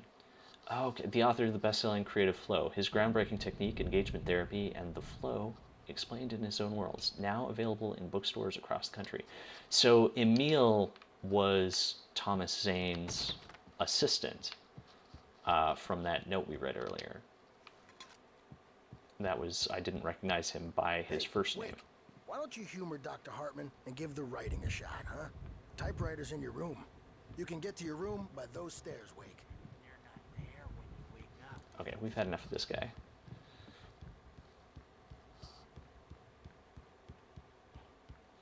Yeah, I am a little bit worried about. Oh, I'm not myself. It's hard to think that there's a shadow inside my head. I can only focus on writing. Everything else is a blur. I'm trapped in this cabin. Have been for days, but it's always dark outside. My editor is real. I saw her again. She's not human. It's not human. A dark presence is wearing the old woman's face. She was covered in clinging shadows. There's a hole in her chest where her heart should be. I think I've made a horrible mistake. I don't think I'm any closer to saving Alice. It's been lying to me, using me to get the story it wants, and the story will come true. If you ever get back to it, all I can say is there's so many blinking lights they don't warn you about properly, and it makes gameplay so difficult. They did this in the next game the studio made as well, so it's an artistic choice. That's really unfortunate. Just from an accessibility issue, like, that's something you need to be super careful about. Yeah, I guess I don't recall being bothered by that, at least in the part that I played. Hartman wanted me to write. I knew I couldn't, but I figured I should just play along for now. It was the only thing I could do with Nurse Birch watching me like a hawk. I don't normally have a sensitivity to that stuff, but I played Cyberpunk 2077 a little bit. Hartman had mentioned that the power had been acting up. Maybe that was the reason for the generator and the work light on the balcony. And Cyberpunk 2077 could actually trigger seizures when they like put the going into cyberspace or something thing on your face.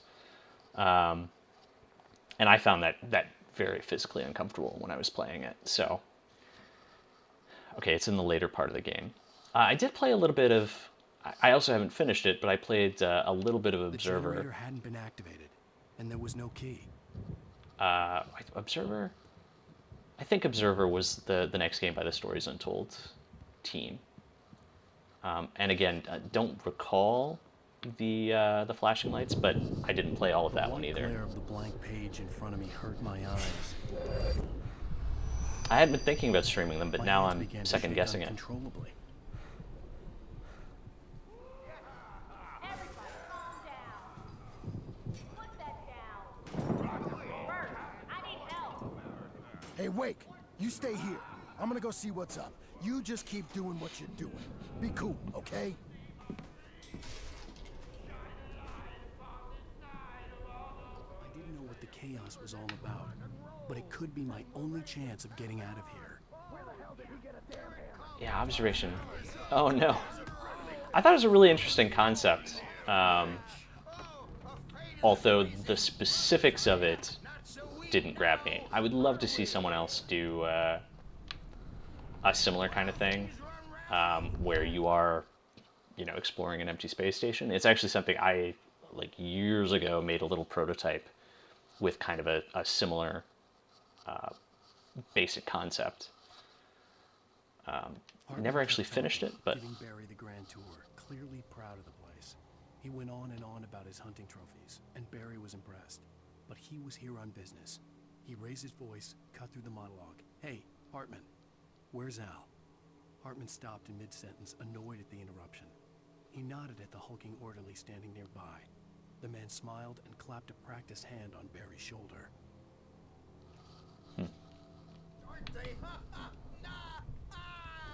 But yeah, it's kind of...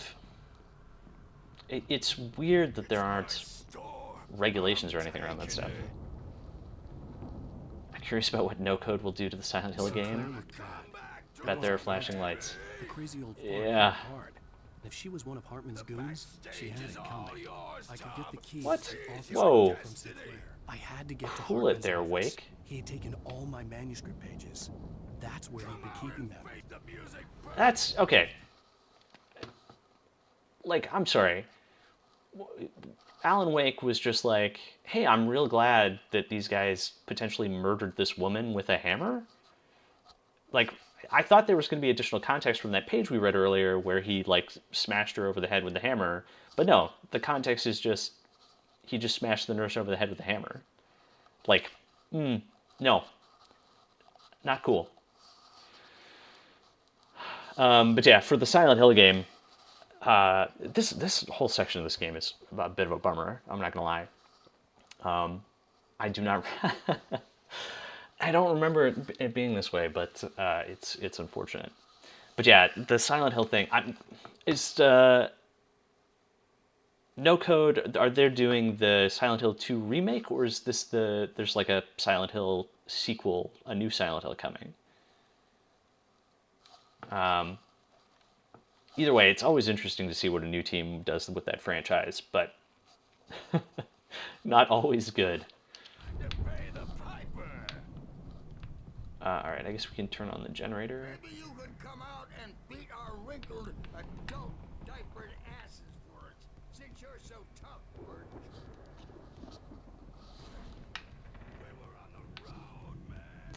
Yeah, this game is... The start of this game is still pretty strong. The, Oh, no, I guess... Oh, go to Hartman's office. Okay.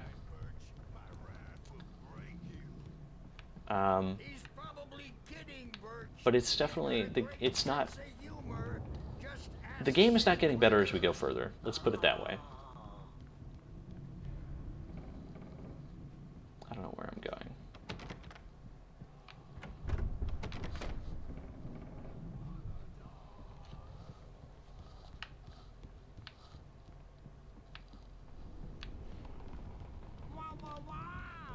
I guess I should just be running. I don't know why I'm taking my time with this. There we go. Ah. The photo on the wall caught my attention. In it, the clinic staff was standing outside the lodge. I knew the man next to Hartman. He was the kidnapper. Hartman had been playing me all along. Hartman, do you hear me? I'm gonna sue your crazy quack ass to shreds. Let's see. Silent Hill Townfall. It's not the remake. I think there were 3 Silent Hill games that got announced. Townfall, the remake, and one that I think is for multiple people to play together. And I'm hoping it's like As Dusk Falls with a nice Twitch integration and real choice. I have strong opinions about As Dusk Falls. I don't think I've even heard of As Dusk Falls. Hold on. I'm just going to tab out to Steam and just take a look at this. Or maybe not to Steam, because Steam is... No, here we go. As Dusk Falls. Okay, yes. Right, this interesting, like, FMV mix thing. They won awards and everything, and it's full of railroading and fake choice. That's too bad. I mean, a certain amount of that is necessary for all but, like, the biggest budget games, of course, because you can't just have, you know, an infinitely branching tree. But it is always disappointing when you see, like, oh, I made this choice, an interesting thing happens, and then it just collapses back to the main line. Really destroys the illusion sometimes. Yeah, you had a really good time with it for the first 2 hours, and then it was all downhill. Yeah. I remember in the Telltale Walking Dead, there was at the end of the first episode, you make a choice between saving one of two people, and then, like, right at the start of the next episode, the person you save dies. And I was so annoyed by that moment. I understand, you know, why they had to do it. They couldn't write for two different characters for a long time, but it was just like, you made this big thing out of the choice, and nothing happened. There was a lot of subversion of expectation, but in the worst way. You would get the wildest outcomes, and not in a fun, interesting way. Now, that's too bad. That is too bad. Yeah. Well, I know one I know to avoid then. But yeah, hopefully the Silent Hill one does it more interesting, but Silent Hill is rough because... Barry? Well, yeah, we'll get into it in a minute. Barry, man, am I glad to see you. We need to get to Hartman's office. It's right next door. You okay? Yeah. I mean, no. The cops found me. Oh, I'm surprised it just cut that dialogue out. That's not These were ideal. all the pages I had on me. And more.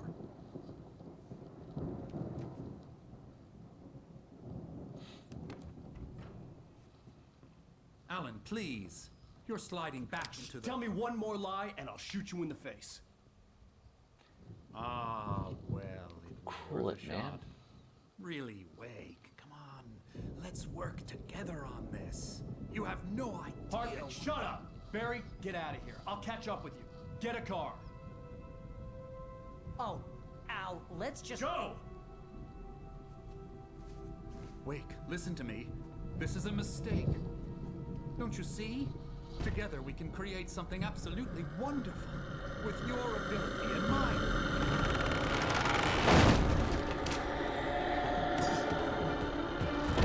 Whoa, rude.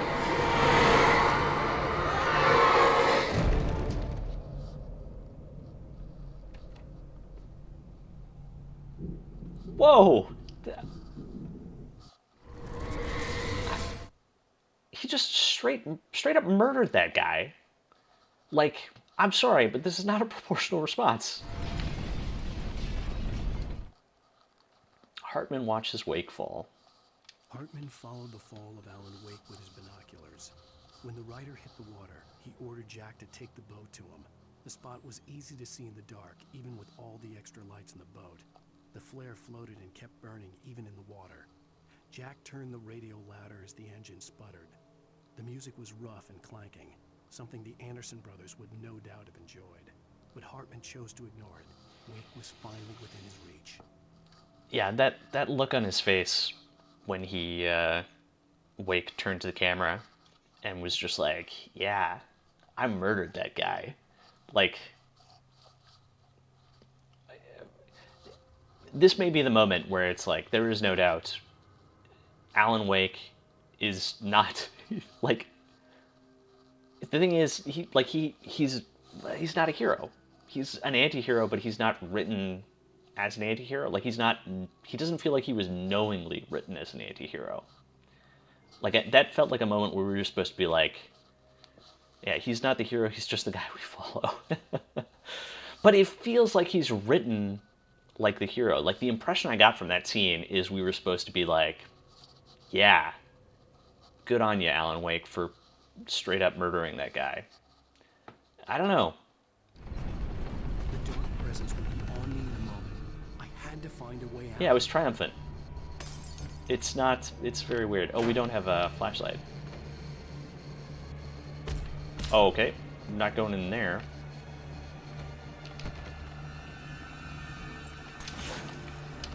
Oh, tapping. Oh, I guess the darkness is like creeping down the hallway towards us. Okay, let's go turn on this generator. But yeah, Silent Hill is unfortunate because I think the first 2 games kind of did some interesting stuff. But now developers, like, since then have not really made a Silent Hill something that is sort of paying attention to the core of the game. It's just a Silent Hill shaped thing. It's like, okay, we gotta have Pyramid Head, even though Pyramid Head was, you know, very specifically, or the, I guess the Sexy Nurses is the more egregious example, where it was very specifically a part of James' psyche from the second one. And now they're just Sexy Nurses because, oh, they're Sexy Nurses in Silent Hill and this is a Silent Hill game. Yeah, it's unfortunate. It'll be interesting to see if someone manages to do, you know, the to do the series justice, I guess.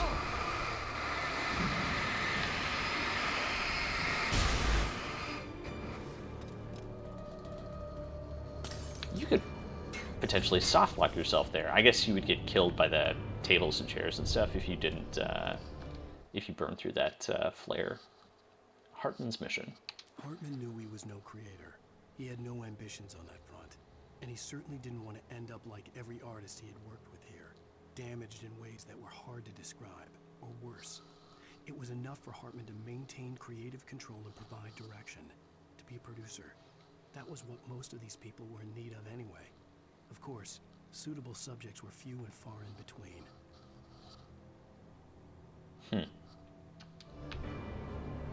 Can we watch the TV?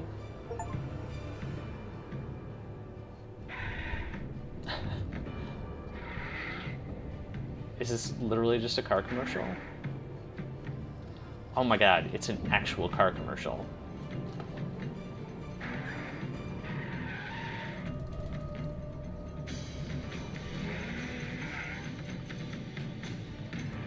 This is the most horrifying part of this game so far.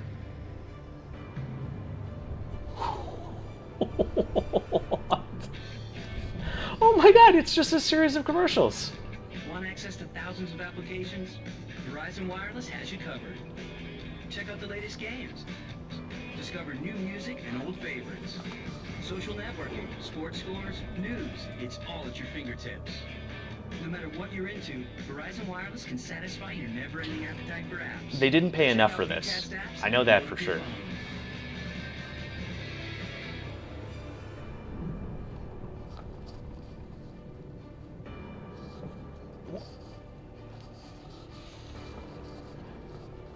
I'm speechless. Like, I can't. Oh my god. I wonder if that was in, like, the original one and I've just, blanked it out. Someone had to have gotten a nice summer house for ruining the game with that shit. Like, it would have been, like, if that had happened, like, at a moment that was not, you know, this, where it's like, oh, you know, the darkness is attacking the lodge, we're escaping. Okay, not my favorite thing in the world, but okay.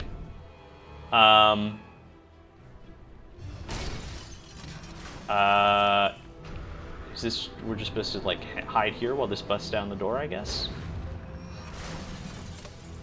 But yeah, that was a wild decision to include that.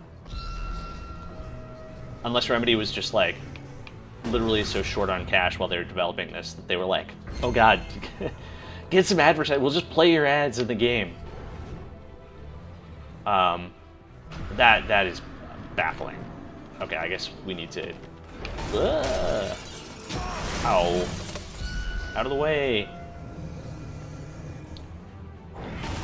New prediction of the next Alan Wake. Alan casually picks up some Taco Bell between missions. Yeah, note that one down. I would believe it. The car, but the gate's locked. You're gonna have to go through the hedge maze over there. Okay. I don't have a light. Take this, Al. What do we think? Are they going to literally call out The Shining now that we're going through a hedge maze, or are they just going to leave it implicit?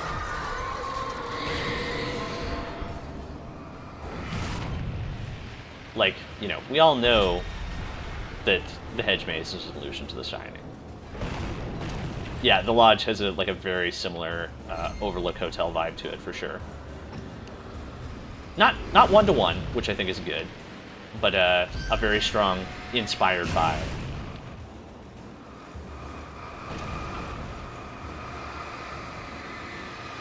But yeah, I will not be surprised if they're like, they have some call-outs like Jack Torrance or something, or whatever. As we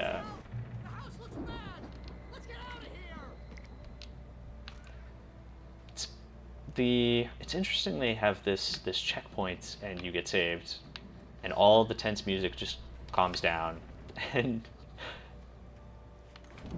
weird decision for like the intensity of this scene otherwise.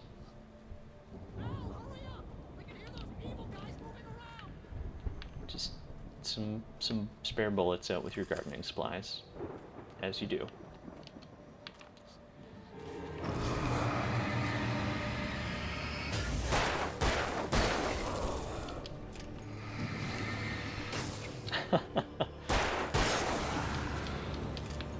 Well, it's, you know, I don't have a garden or gardening supplies, so that must also be why I don't have any bullets. Don't trust Emil. Thanks, Rock. The rain gives them character. Hey, I mean, bullets are best when they're soggy, right? Wake sees the old god stage. I stared at the Viking paraphernalia that littered the area, surrounding an unlikely centerpiece. A full-size stage complete with an impressive sound system with all the trimmings, including a dragon. It took a special kind of crazy to build something like this in a remote field. When the sky split open with a deafening boom and the music started blasting, it felt strangely appropriate. Okay.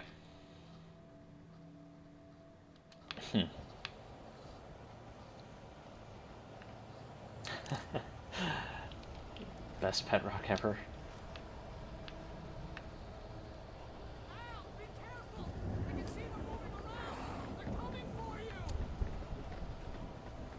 One of the wildest things about The Shining, the book, is that there are like shrubbery creatures, you know, like carved hedges, or that look like animals, lions, I think, that come alive and like chase Danny through the hedge maze, I think. But yeah, it's one of the things that was definitely good. It was cut from the movie, which I can say for sure because the miniseries that was later made, which was more faithful to the book, included it, and it does not work.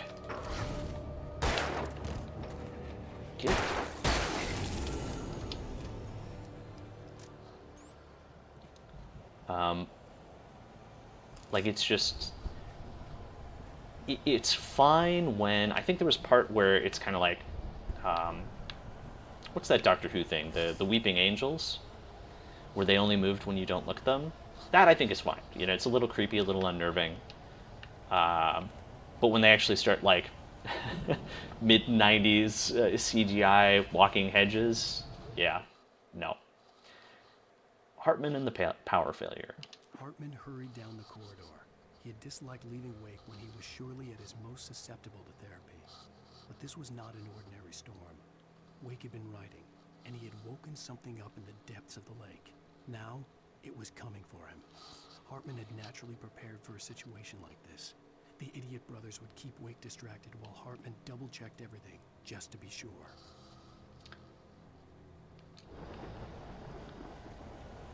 Yeah, it's an interesting question. Hartman, playing around with these forces and stuff.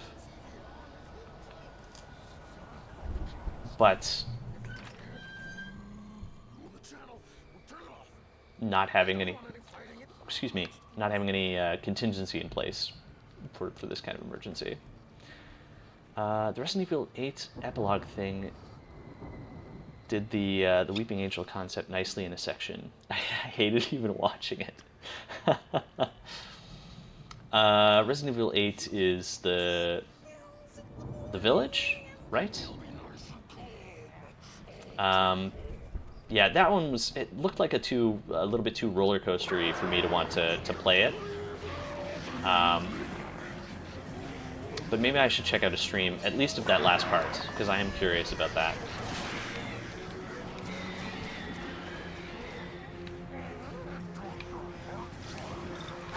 Right. Okay, I do have some flares. Let's make use of those.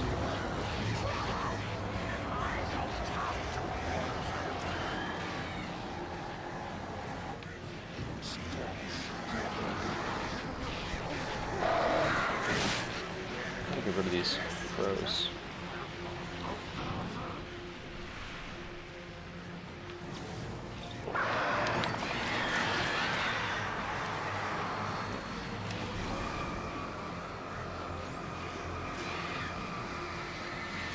I think they released that part as a thing way after the fact, if I'm remembering correctly.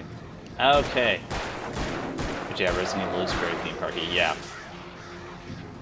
It's annoying because they're like, oh, these birds are annoying, speaking of annoying things. But it seems like there are a lot of like good systems built into Resident Evil if they just kind of, I don't know, like let you loose on it, basically. Okay, I didn't realize they'd released a thing after the fact, but I will need to check that out. Because yeah, that would have been handy about a minute ago. Oh well. Even when, a thing doesn't totally work, there are often lessons to be learned.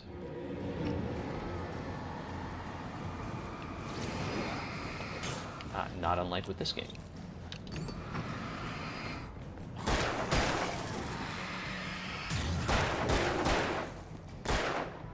Ah.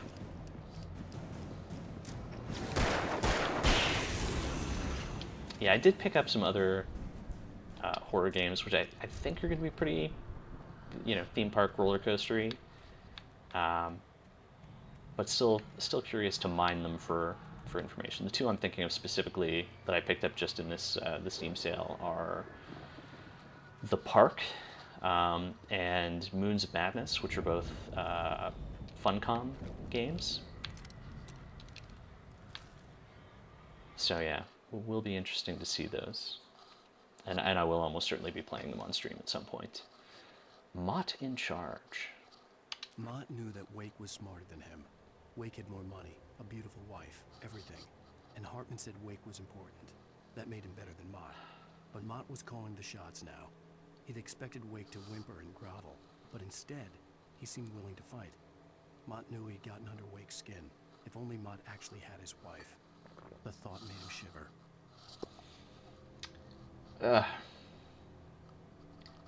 Yeah, some not great characterization there, I think. Again, following closely in the legacy of Stephen King, but yeah, not ideal. Whoa, sneaky.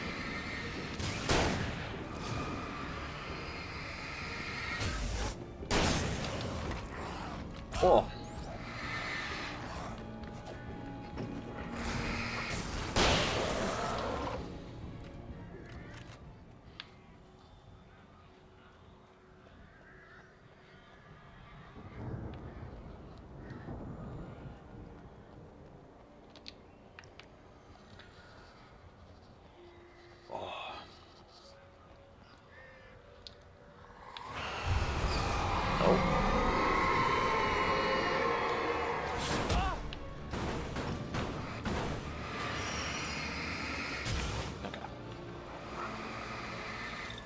So yeah, one of the let's talk a bit more about side projects. Now that we're just into some combat sections.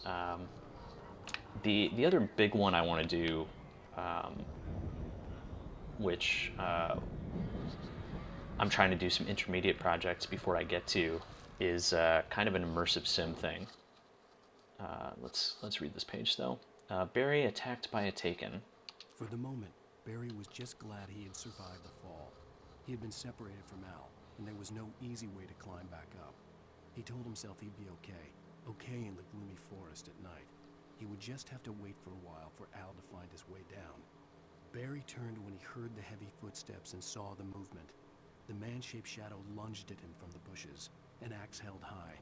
Barry screamed and threw up his hand. The world exploded. Okay.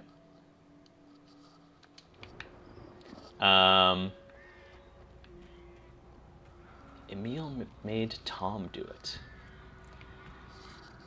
So yeah, immersive sim. It will of course be like a horror thing. One of the big inspirations is Alien Isolation, which again, with some really good systems built into that game, but they got, they try to keep you on a specific narrative journey, so you don't get, everything out of those systems that you maybe could.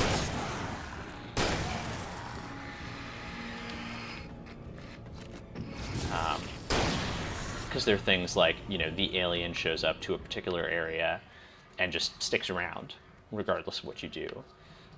So there will be, not an alien, but, things hunting you in this, the game I want to make, things you will not have any weapons or any ability to fight back against, but you will never be forced into an encounter with it. I want it to be all procedural, all dynamic,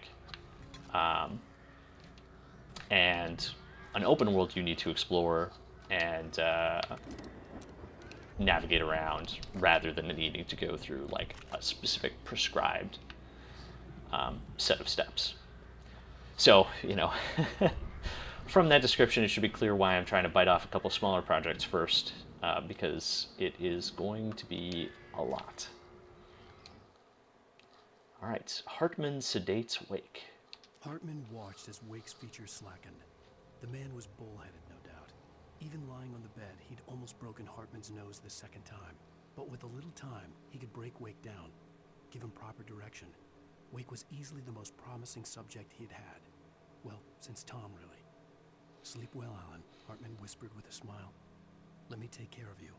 He sniffed hard to clear his throbbing nose, swallowed blood, and barely tasted it.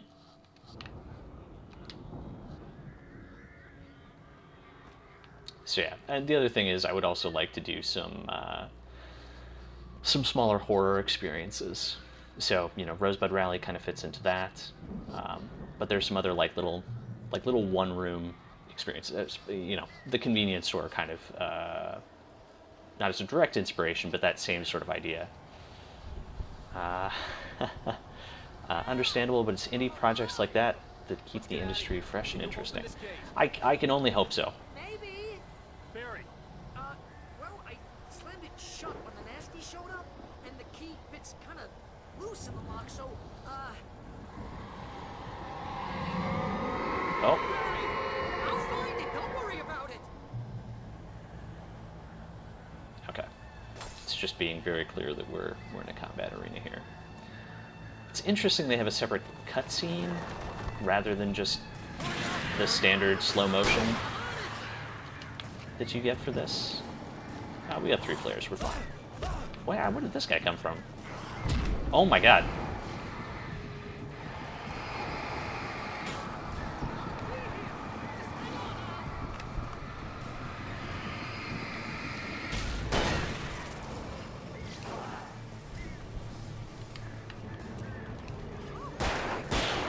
Oh, come on.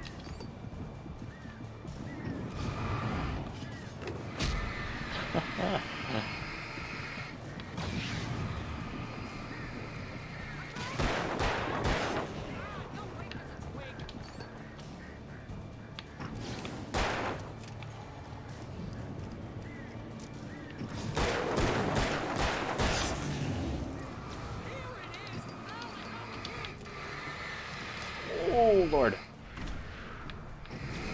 Ah! Oh, I have no more flares. Oh.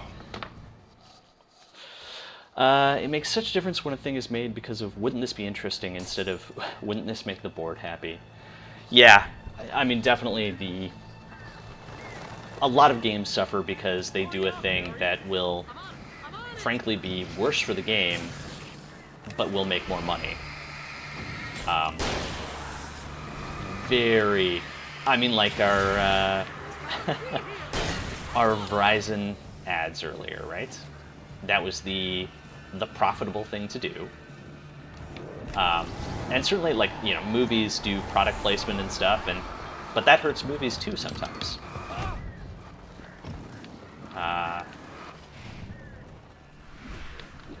Oh. So yeah. Oh my god. Wow. I didn't realize they could get those 2 hits in on you.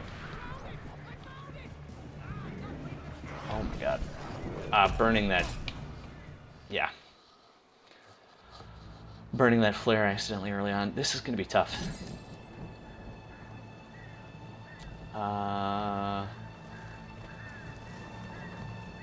Yeah, I don't think... Well, I hope we're not going to see any more of those, you know, profit-driven decisions in this game. Aside from that very, very bad ad moment. Oh. But definitely, if we play any other, you know, big budget games on this here, I will be calling out all of those when I encounter them. Oh my god. Yeah.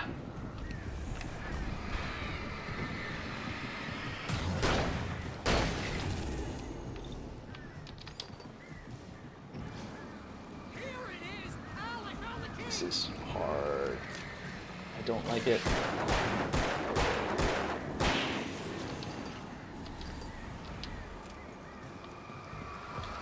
Oh.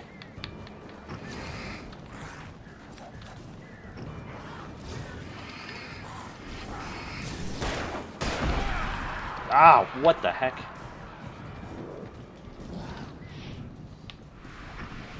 Oh my god.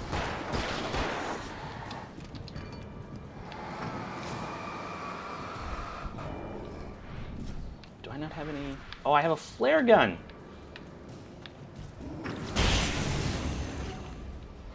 That makes it a lot easier.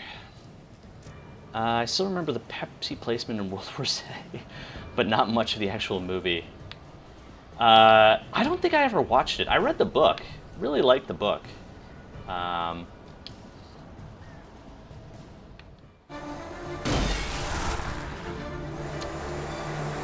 Yeah, I do remember. I think it was also Pepsi placement in 28 Days Later. For the nearest, you're now leaving Bright Falls. Come back soon sign. We're going to the Anderson farm. I knew you were gonna say something like that. You know what? You owe me big time for this. When this is through, if we make it, I don't care what anybody says, I'm done with darkness. You're gonna buy me a tanning bed as a gift, and I'm gonna live in it.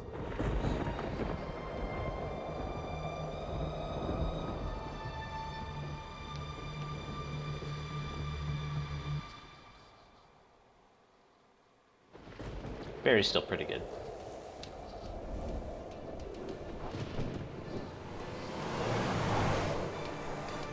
I'm crazy, but that's fine, Barry. Oh, you got that right, Al. You're barking mad. You are by far the craziest... But maybe that's inevitable when you deal with crazy stuff like this.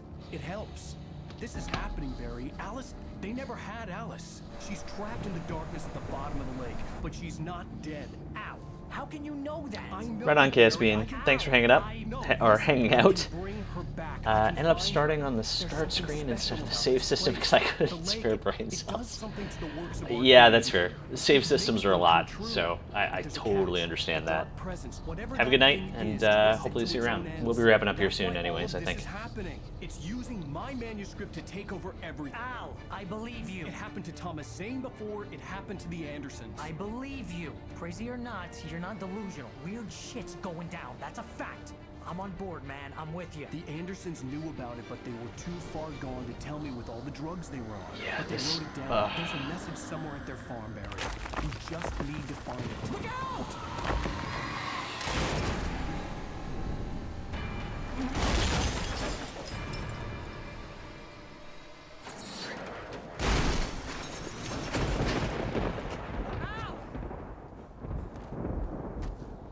God damn it, Al, talk to me!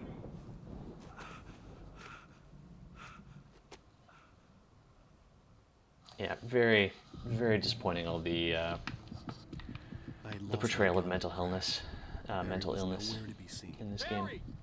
Barry! Oh, man, you're okay! Jeez, it's good to hear your voice! I was trying to get out of the car, but the ground gave way. Man, what a drop! Don't worry, your cutout is fine. Forget that. Are you okay? I hit some bushes, didn't get a scratch. There's no way you can climb down, though. It's like a sheer wall. Ah, Al, there's something moving down here! Barry, it's a taken! Use a flare, Barry! Oh, yeah! Barry, are you alright? I'm good, Al! I'm great! Guess you never messed with anyone from New York City before, huh? You're gonna have to find your way around to the farm, Al! I'll be waiting! Yeah, will be really interesting to just see. wait for me, okay? Al! I'm not staying here! It's suicide! I'm going to the farm! I'm gonna go ahead and secure the area. You can catch up. Don't worry about it. I'm on the case. Now he's Rambo. This would turn into a disaster if I didn't catch up with Barry. Yeah, it'd be really interesting to see if Alan Wake 2 does anything to kind of correct the portrayal of mental illness from Alan Wake. I mean, maybe even in Alan Wake's American Nightmare, there might be some component of it, which would be nice to see. But you know, not holding my breath. Well, not for Alan Wake's American Nightmare. I am cautiously, very, very cautiously hopeful for Alan Wake 2, though. Yeah. We're supposed to use... Okay, this is just the page back here.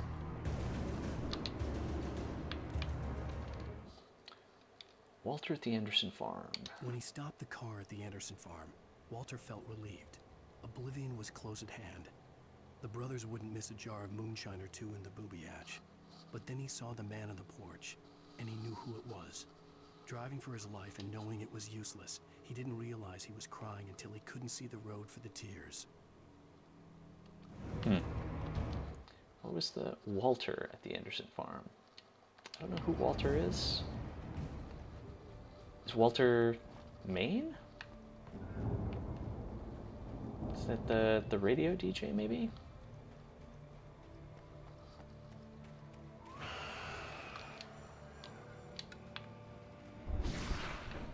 Oh, thermos. A thermos and a very angry wheelbarrow.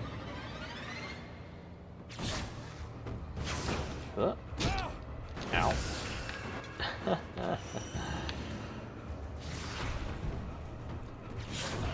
I gotta give it to him. It's a clever use of, you know, creating an enemy with pre-existing assets. Good resource allocation. And honestly, like, I don't mind this part compared to the combat sections. You know, arguably still a combat section, but having this kind of, you know, it adds tension. But I definitely found, like, that last fight just annoying. You know, it wasn't really satisfying. It was just kind of frustrating. Shadows crawled over the gate. I needed a light to destroy them to get through. Okay.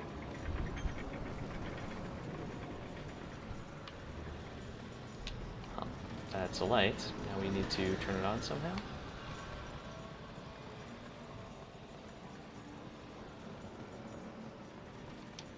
Oh. Come on. Alright, I think we're playing to the next checkpoint, and then I am also going to call it a night, because it is getting late here. I hope there'd still be a working generator somewhere around here to power up the old lights by the gate. I hope so too, Alan, but I have a feeling we're gonna pull it off. Nightingale rests wake. Agent Nightingale stared at the passed out rider.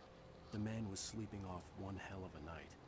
Nightingale felt a stab of envy at Wake's oblivion, but he had a job to do. He put the gun to Wake's head and almost became a murderer. His hand shook and his throat felt tight and dry. Biting his teeth, he tried again to pull the trigger. He lost the nerve. Wake stirred. Nightingale would have to settle for an arrest.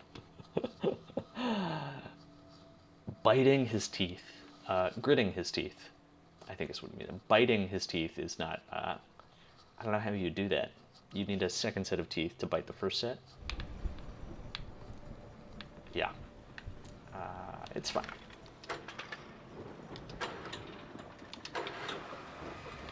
And there we go. Alright, now hopefully a checkpoint. Oh, that flickering is rough. I could sense the movement in the woods ahead. Facing the enemy without a weapon was dangerous, but I had no choice. Trust no one in the dark. Okay, we hit a checkpoint there, so... yeah, I think let's call it.